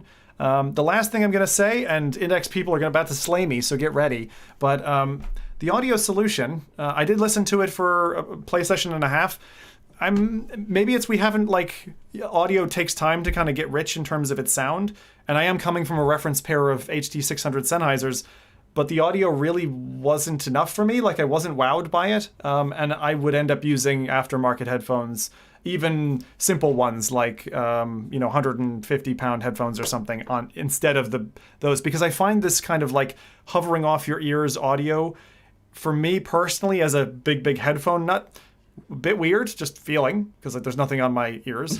And the second thing is audio bleed. So if microphones or lavs pick it up, and it becomes a problem for me stream-wise. Right, yeah. So that's a very specific creator issue, right? But that's my thoughts on the G2. I mean, in general, I think my recommend headset right now, it hasn't changed. It would still be a Quest 2 is what I'd recommend as the go-to headset. But if you can't get on with Facebook, or in particular if you've got a really beefy rig and you want things to make use of that beefy rig, I think it's a pretty good headset for that. And sim racing is definitely a more interesting experience. I think I will feel a little bit bad sending it back because it gives you an advantage racing, and I will say that it definitely gave me an advantage driving. And I think to round this up, a really good question and an important question is, do you still want one for Christmas? Do I still want one for Christmas? Ooh, Karen would kill me. Karen would kill me. That's a lot of money. Yeah, I think so. Maybe. Yeah. But has your experience enticed you enough to think, actually, I'm going to sink $600 of my own money down and buy one myself?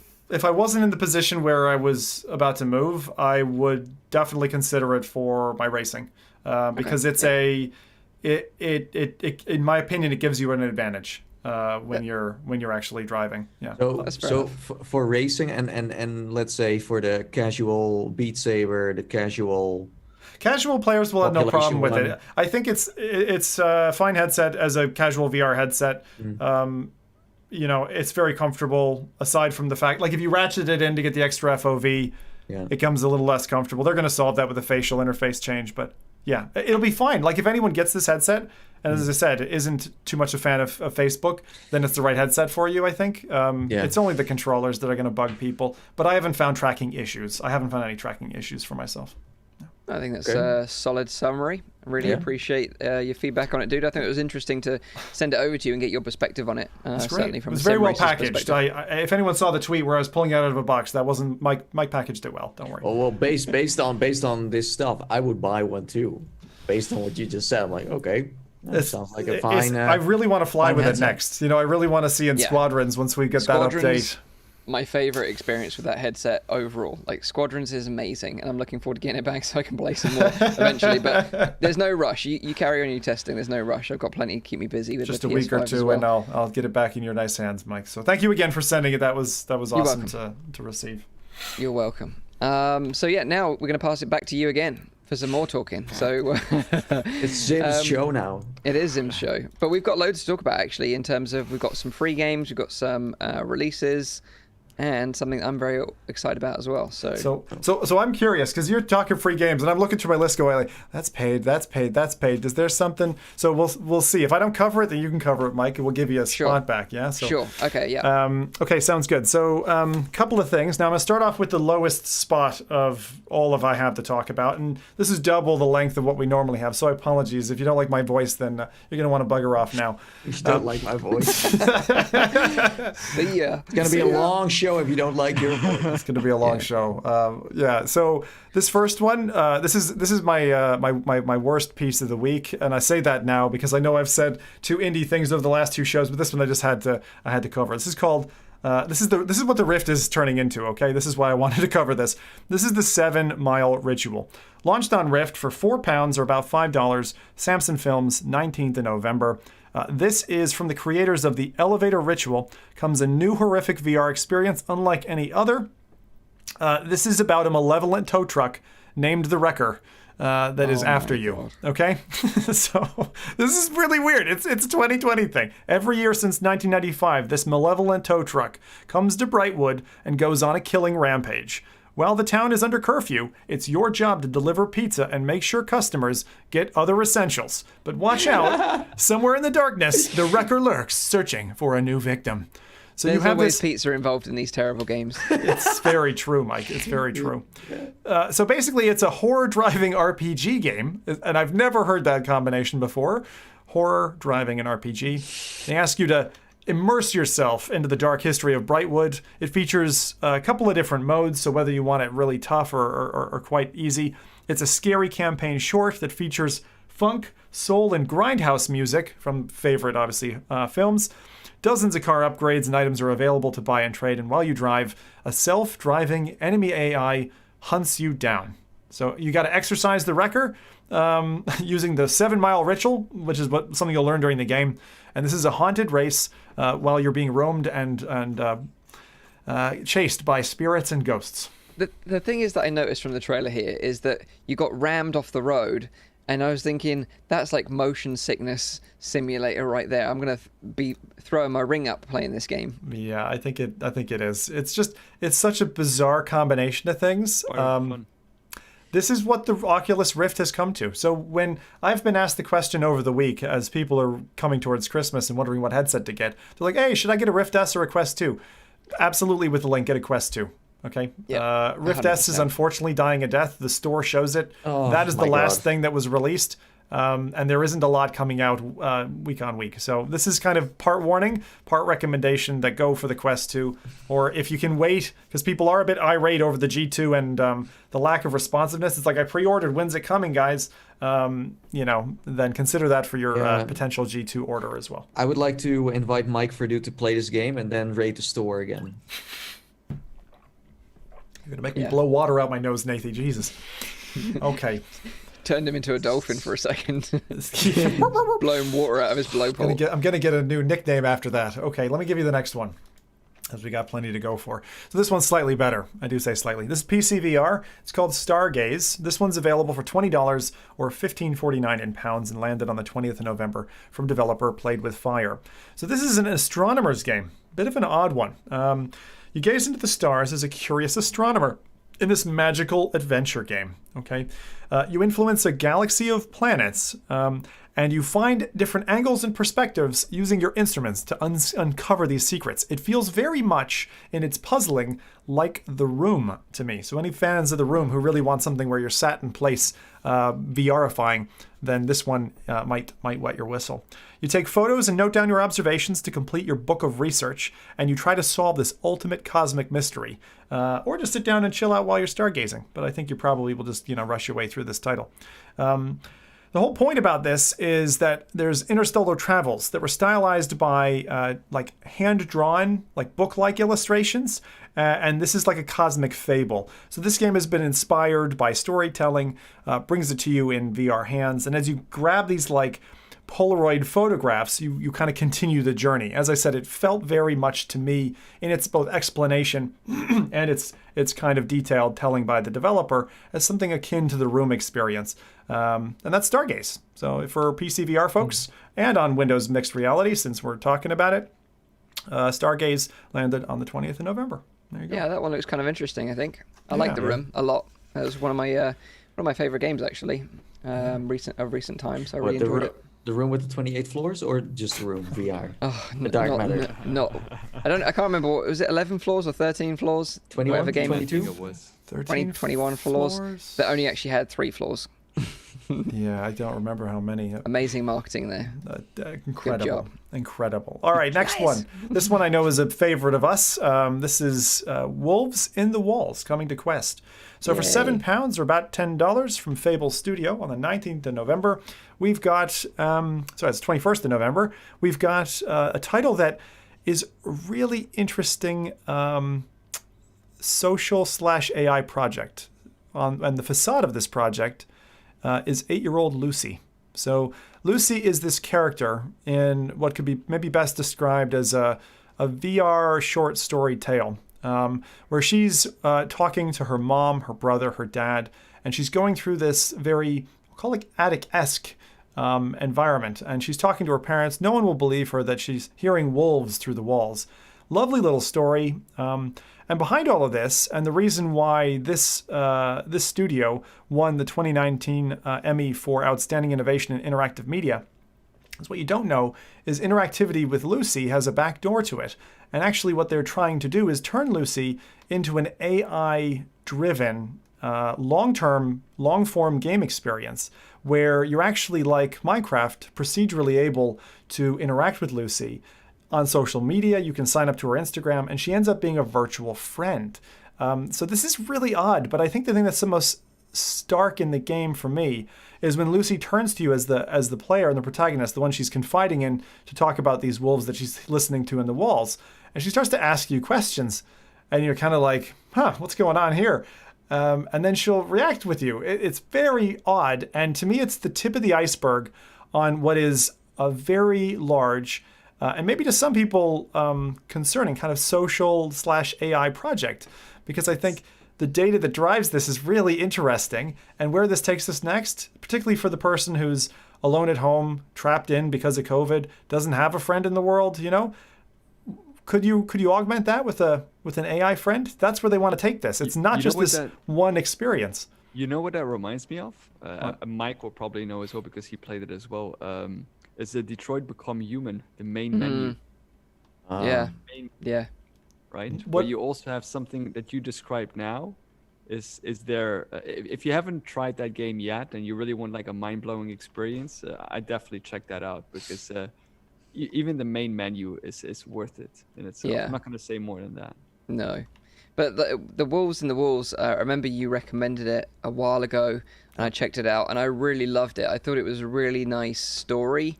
I think it's quite expensive. Well, it's not expensive for what it is, because it is amazing, but it's not something you'd play through multiple times. I think you have to be happy with the tenor. Flush a tenor for an experience that'll last 45 minutes or something. I think it was. Think of it like a show, like an interactive theater experience. I think that's probably more what it's like. But it's very, very well done. One of the best I've ever seen, in fact. And I think you could actually get it for free on Rift, and it is cross-platform, cross-buy. So if you added it to your Rift library for free, you'll be able to play it on your Quest for free. But yeah, I think now it's like £8. I think. Am I right? Yeah. So yes, and that's really interesting. I wonder if that trick still works, or if maybe after this show it doesn't. Paid. Yeah, they're gonna lock that down. But it's funny. £7, and around about $10. Yeah. Okay. Chris Richardson in the chat says, anyone remember Milo for Xbox? That kind of Milo. It was for the Kinect actually, and it was kind of one of the first times that they had really done that kind of like player interacting with an AI character. It never really like lived up. It never actually released as a product in the end. But this is actually probably the closest thing you could play to that is actually working right now, right? Yeah, and that was actually going to be my question. Was I thought Milo was only a tech demo that never saw consumer shelves? Is that right, or did it actually get released? It never came out. It never came out. Okay. Well, next, okay, free games. Oh, this one is a free game. Yeah. Okay. So there's so much on this week, I can't even fit it all in my brain.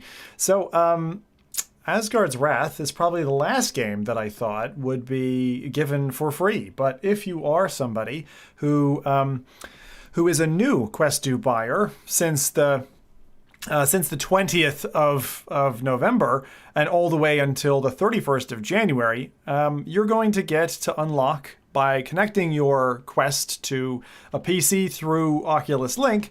You'll actually be able to redeem a free copy of Asgard's Wrath. I put out a funny little meme about this because I think it's a very small crossover between the people who have an Oculus Quest 2 and the people who have a machine and the storage, 130 gigabytes for the install of Asgard's Wrath free. But as a free game that you could redeem now and play even in a year or two, I think it would still hold up. But why? Of course, it's nice. It's free. But why are they doing this? Because I barely have seen any AAA game of this size. I have a thought. There is a reason for it. For sure. So my thought is this. I think this is a really silly corporate strategy, but I'm going to put on my tinfoil hat for a moment.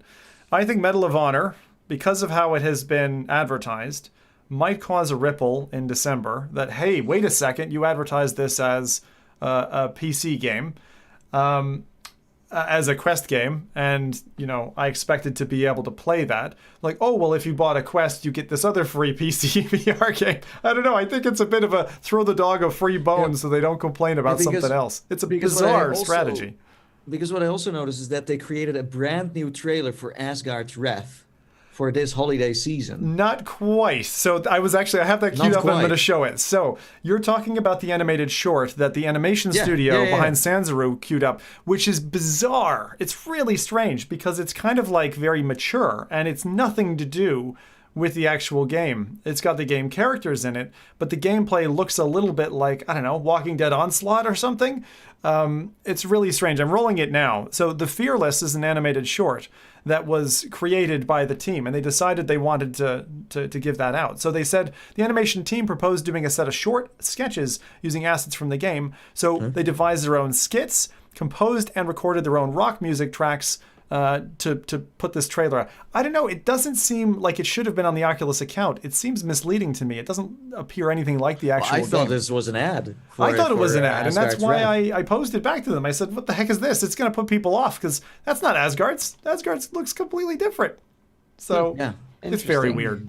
Maybe they just want people to connect their Quest 2s to a PC in the holidays because they want to boost the sales of Medal of Honor maybe on the Oculus platform instead of Steam VR. Or just to lift up, because Oculus Link itself, remember, they probably haven't done a huge marketing campaign. In other words, getting fancy trailers and that together because they didn't know if they were going to make it. Because they didn't make it for launch, so how did they know they're going to make it the month after, right? So I think that this is probably like a big red flag that says everyone should pay attention to Oculus Link because it works and you can play this awesome game that we have. That's probably more likely. And again, as I said, like they advertise the Quest 2 as a standalone, but also a PC VR headset, but they don't really make any content for the PC side. So maybe they were like, okay, if we only go for Medal of Honor, but again, I don't think they have any responsibility to satisfy that part of the market because, as you said, it's so tiny compared to the mobile side. So to me, it's so weird. Like this game shouldn't be free. That's what I'm saying. But it's, of course, like, nice. It's always nice to get nice. free stuff. It is, but nice, but it has a and also purpose. as a game, it's a solid one. And if you haven't got that much content to play over the holidays, it's one of those games that you could easily sink 30 hours into before you finish just it. Pick it up, and by the time that you buy a new PC in the future or whatever, then you get the chance to play it then. What I don't get is why wouldn't they go for, like, if I was designing that package, I would have just reached far back. I would have given Lucky's Tale for free, because the system requirements for Lucky's Tale are so limited Yeah, but compared, the thing is, and it will be samey. true. It'll be True, samey. but- It'll be like gamepad gameplay, and a gamer who's new to VR might be like, oh, well, what's this all about? Yeah, but It's just very strange to go for Asgard's Wrath. It's got the most storage capacity required. It's got some of the highest spec requirements. It's so strange, right? But it's the fact they're giving their best cards shows that they don't necessarily care about the PC VR scene and are really going to make a lot of content for the standalone market. Yeah, but they also are gonna fuck off people who got a Quest before this deal. Like, why aren't they giving this to every Quest owner? You know what I mean? It's funny, like Ray Delator says in the chat, it shows how much we don't trust Zuckerberg. They're giving us a free game and we're very suspicious. That's not even that. True. It's like, I'm not suspicious. It's like we're just questioning it. It's like, just why a bizarre are they doing strategy, this? right? No, Like, it is strange. bizarre. It is strange. I don't know. Anyway, you just think it, like, they must have a reason to give this away. I Well, think we're gonna see. We're definitely gonna see what they're gonna do with PCVR when the Rift S is getting discontinued. We'll see. But as I said, I don't think there's gonna be any more PCVR content.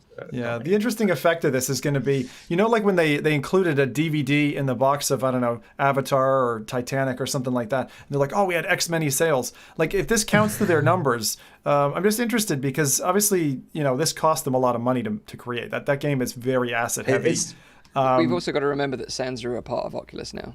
Right, yeah. So, I mean, Sansa So that could be... Because otherwise they had to reason. pay Sensoru to make it free. Again, like, if you're going to do this again, right? If you're going to do this again, why not give Beat Saber? Why not give the number of Beat packs that you have? Well, they're giving their best one because they're crush gonna. it. Yeah, but they want to sell. They want to sell, as you said, they want to sell something, and they're giving the best game people can get. Yeah, I guess. But it's so- extortion. It was like 40 quid anyway. So Asgard's Wrath is there. I still Okay. feel very lukewarm about it. It plateaus and gets very samey after about 6 hours. But up to that point, it is jaw-droppingly gorgeous. And I think Agreed. on Quest 2's display, it's worth maybe reinstalling as well. So. It shows again Thank like you. the magnitude of Facebook, where I don't know how many millions this game has cost, and they just release it like it's nothing. Well, let's say Half-Life Alyx would be free now this Christmas. It's like, oh, here, it's free. Yeah, Here, absolutely. Go play. I was like, who does that? Who the heck does that? That's like super rare. So I guess Facebook, showing their best cards. Yeah, there's a name for that. Anyway, I'll save it. BSDs, if you know the acronym. Anyway, so next, this is something I have to highlight. I know we were talking a lot about Pop 1. This crowd has obviously gotten in our veins. So I'm going to talk a little bit about Pop 1 at the moment. There's this Harvest Havoc thing that's live at the minute. For 10 days, you have the option to go and grind on Pop 1. And obviously, this is going to be tough stuff for any competitors to Pop 1. I can think of a few. Where you can go and basically, like Elite Dangerous in the missions that they had in multiplayer in that game, you get to tier up. So if you have so many kills and whatever, you get points over these next 10 days. If you're in the top 15%, if you're in the top 35%, you get certain rewards at the end of the period as of November 30th. Oh, so okay. this is going to really Yeah. attract people into playing more and more and more over these Yeah, next yeah. 10 days. And it might even get people hooked on the game who weren't previously, attached to social. So I see. I think They're it's going actually, for the. it's quite they're smart. They're testing it now, and I think in the end they're going for season awards. Yeah, well, that's gonna come. The thing that I can see from Big Box is that they are prepared with a pipeline of content, which is good to see, because I don't think they could have anticipated that their game was going to be quite as infectious as it has been.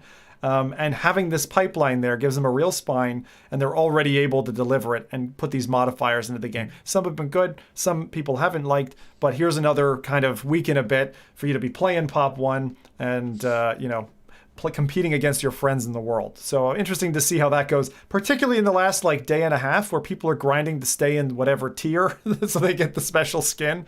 That's going to be a hard next week and a half for some people who are a fan of that game. They are super smart.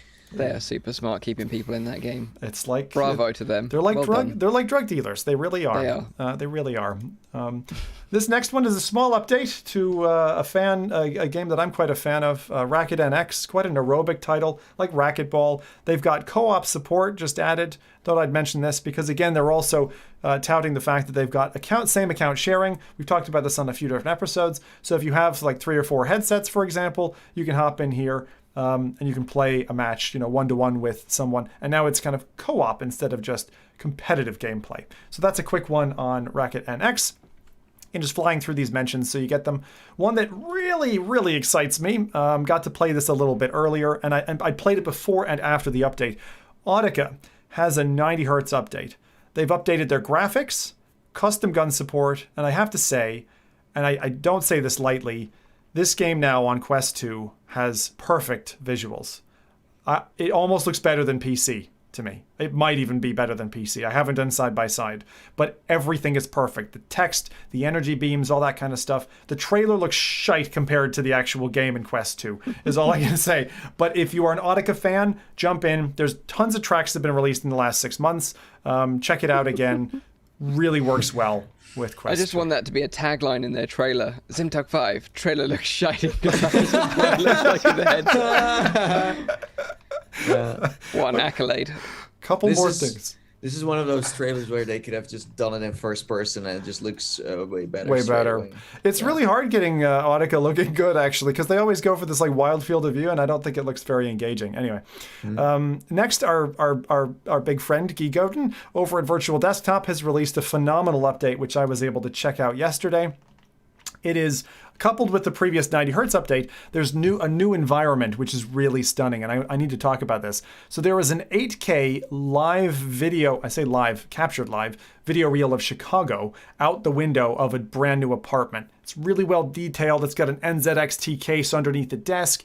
You have 3 different modes: daytime, dusk, and nighttime. When you switch into nighttime, you flip over to the couch and you can watch the television. Otherwise, you're in front of a monitor with some lovely speakers, augmenting it. This gorgeously appointed apartment studio. It's really, really cool. Right. So It looks amazing. It's really great. The thing is, when you look out the window at Chicago, you see the traffic moving because it's an 8K capture from Chicago Live. Oh, wow. And they've got it during the daytime, at night, and everything. And you can see people like cycling up and down the street, and you're like, holy shit, that looks incredible. Dude, really imagine if you can do that with, as we said before, where you can map your room and then put that video behind your window, and suddenly you have a feeling you're in a skyscraper. Well, you would never be able to afford that. That would be so much fun. Well, that's exactly it. It gives you that feeling like you're in this like high-rise apartment, and you can just like look out on the nighttime scene, and it is really, really convincing. A lot of people are saying, like, that they didn't realize it was live, and they looked out and they're like, oh shit, there's traffic moving. Also the lighting, like I see the video now, like the lighting is also Looks amazing, point, yeah. man. Like, You're rich. holy shit. This is exactly it. I mean, this is way nicer than my place, so I will be spending time. But like the distance that they have the TV from the couch, it makes, with the Quest 2 panel, it makes anything you watch on Netflix or Amazon Home Prime Video perfect. I mean, like you can't tell with your eyes, and it's just like you're sitting on the couch. It's amazing. This could be Oculus rooms right here. Yeah, absolutely. Yeah. The only thing is, leave it to Key to do it. yeah, absolutely. But like the thing is, I looked down the corridor on the left in the apartment. I'm like, there's one thing it reminded me of, and it's Phasmophobia. And I was looking down that corridor, and I'm like, there's fucking ghosts down this way. No. Like, and you can't go in the corridor. So that's now itching my brain. Like, what's down the corridor? So, Guy, if you ever wanted to patch something for Mike Halloween, getting strangled. yeah, Mike getting strangled and dragged down the corridor, I think. So one other thing that they fixed, okay, in Virtual Desktop. So if we talked about Stormland before and how Mike absolutely loves that game, but Stormland played through Virtual Desktop now works. He fixed a bug that actually has fixed several other games. One of the games that I really wanted to work on Virtual Desktop but hasn't so far is From Other Suns. I will go and test that, and I'll report back next week if it worked or not. because Nice. this fix is not just fixed Stormland, it's more of a global update. And so if there are games that you tried with Virtual Desktop before that haven't worked, I recommend you go retest them. I'm so surprised From Other Suns hasn't been ported over to Quest yet. Yeah, it has to be. It has to be, right? I mean, Like, Gunfire that game Games, is so great. It's yeah. amazing. And it's a social one as well, and it's so much fun playing with friends. Didn't we have plans to play that? Because I'm still wanting to go back, because it's been like ages since 84 years. 84 years ago. Well, I will report back, Nathan. If it's working now on Yeah, let Virtual me know. Desktop, we Yeah. all pop in our Quest 2s and bang. That's a good shout. Yeah, Well, that's this nice. this ended pretty well, I gotta say. I thought we were going like that first game was like, oh my god, here we go again with these strange We're not finished yet. I got Shuffle 3 it more is. things. We're still Oh, going. you're ending with more shuffleware? No. This is Prime. You're gonna Prime. prank us in the end? That's gonna be good. This It's is gonna be good. prime steak, my Prime friend. steak. Okay. Oh, prime Next steak. one. Next one. So, jumping into, of course, Ready Player 2. Right? There is the book coming. I didn't even know this. I've totally taken my eye off the ball. The Ready Player 2 book is published on November 24th. So if you are a Ready Player 1 fan, as many of us are, then look forward to the next novel from Eric Klein. And in celebration of this wonderful event, Ernest big Klein. screen. Ernest Klein. What did I call him? Eric. Good old Eric Klein. His mates call him Eric. Sorry. Written by his cousin. If you watch this, Ernest, then you just tweet at me. Yeah? Add Zimtalk 5. All right. Imagine like Zim is sitting there, he has like an exclusive interview. So Eric, tell me.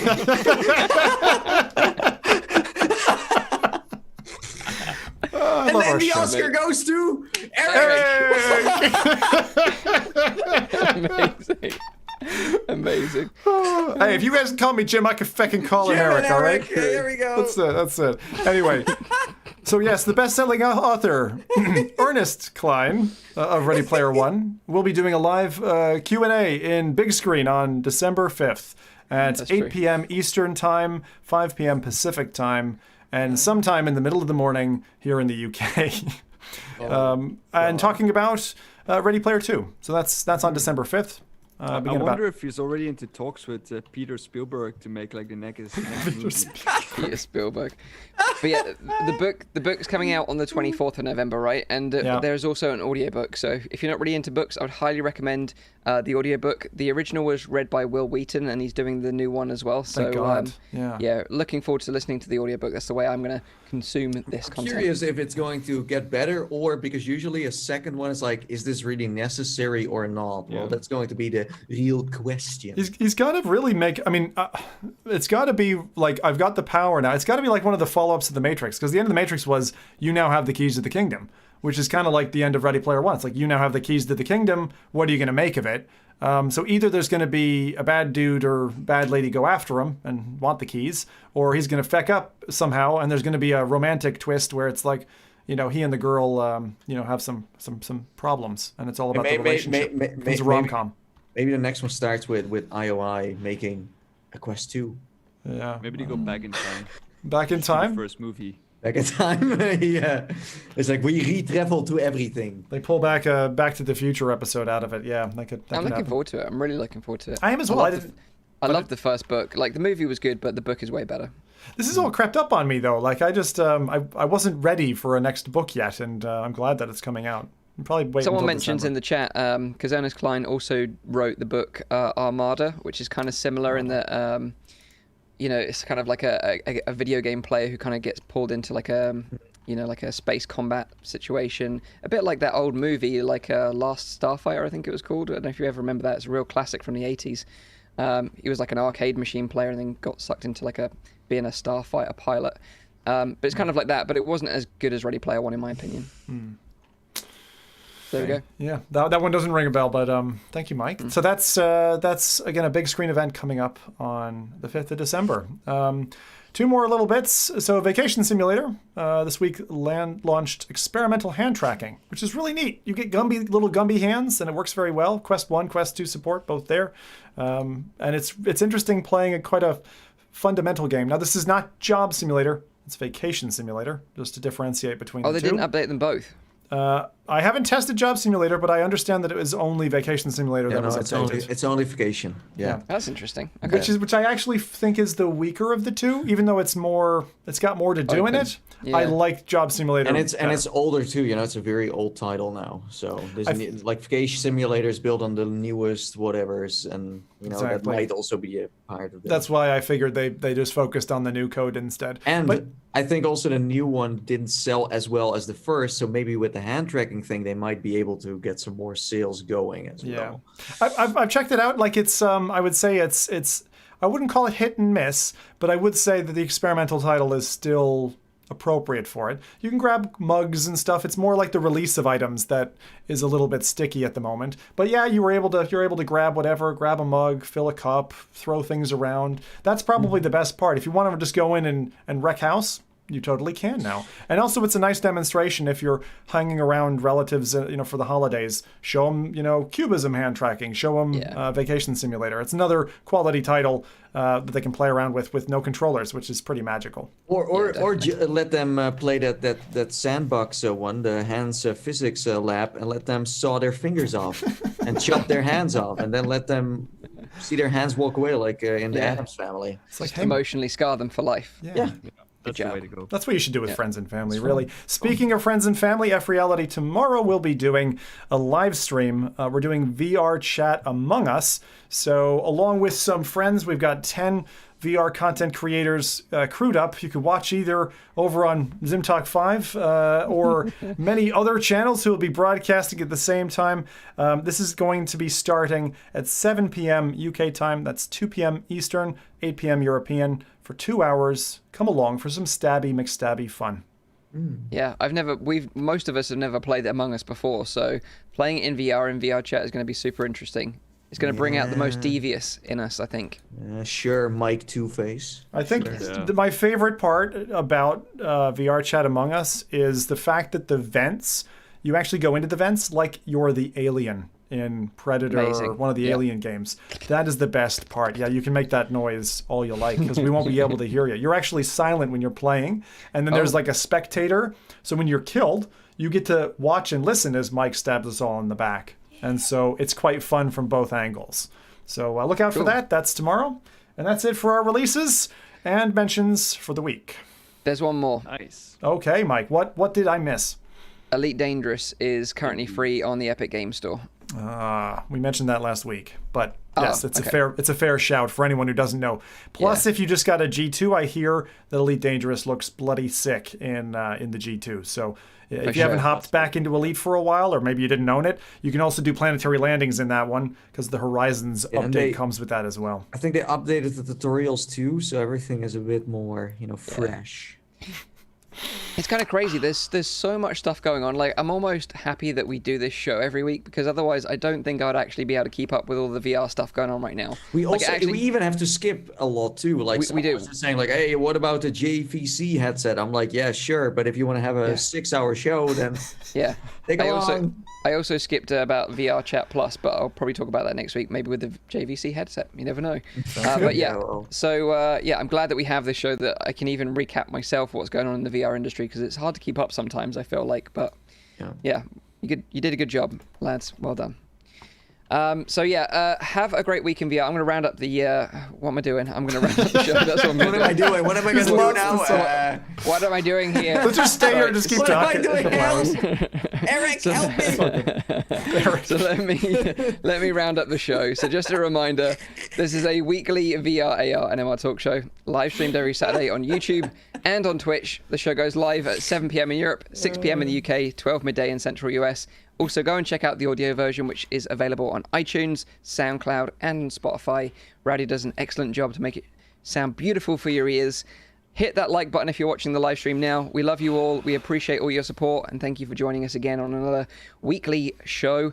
Have a great week in VR. Check out the live stream tomorrow of us stabbing each other in the back in Among Us. It's going to be a lot of fun. But if you don't, have a great week, and we'll see you on the next one. So until then, take care. And mind your wallets. Black Friday's coming up. Jesus. Winter is coming. Bye-bye for now. See you later. Yes. Bye. Bye.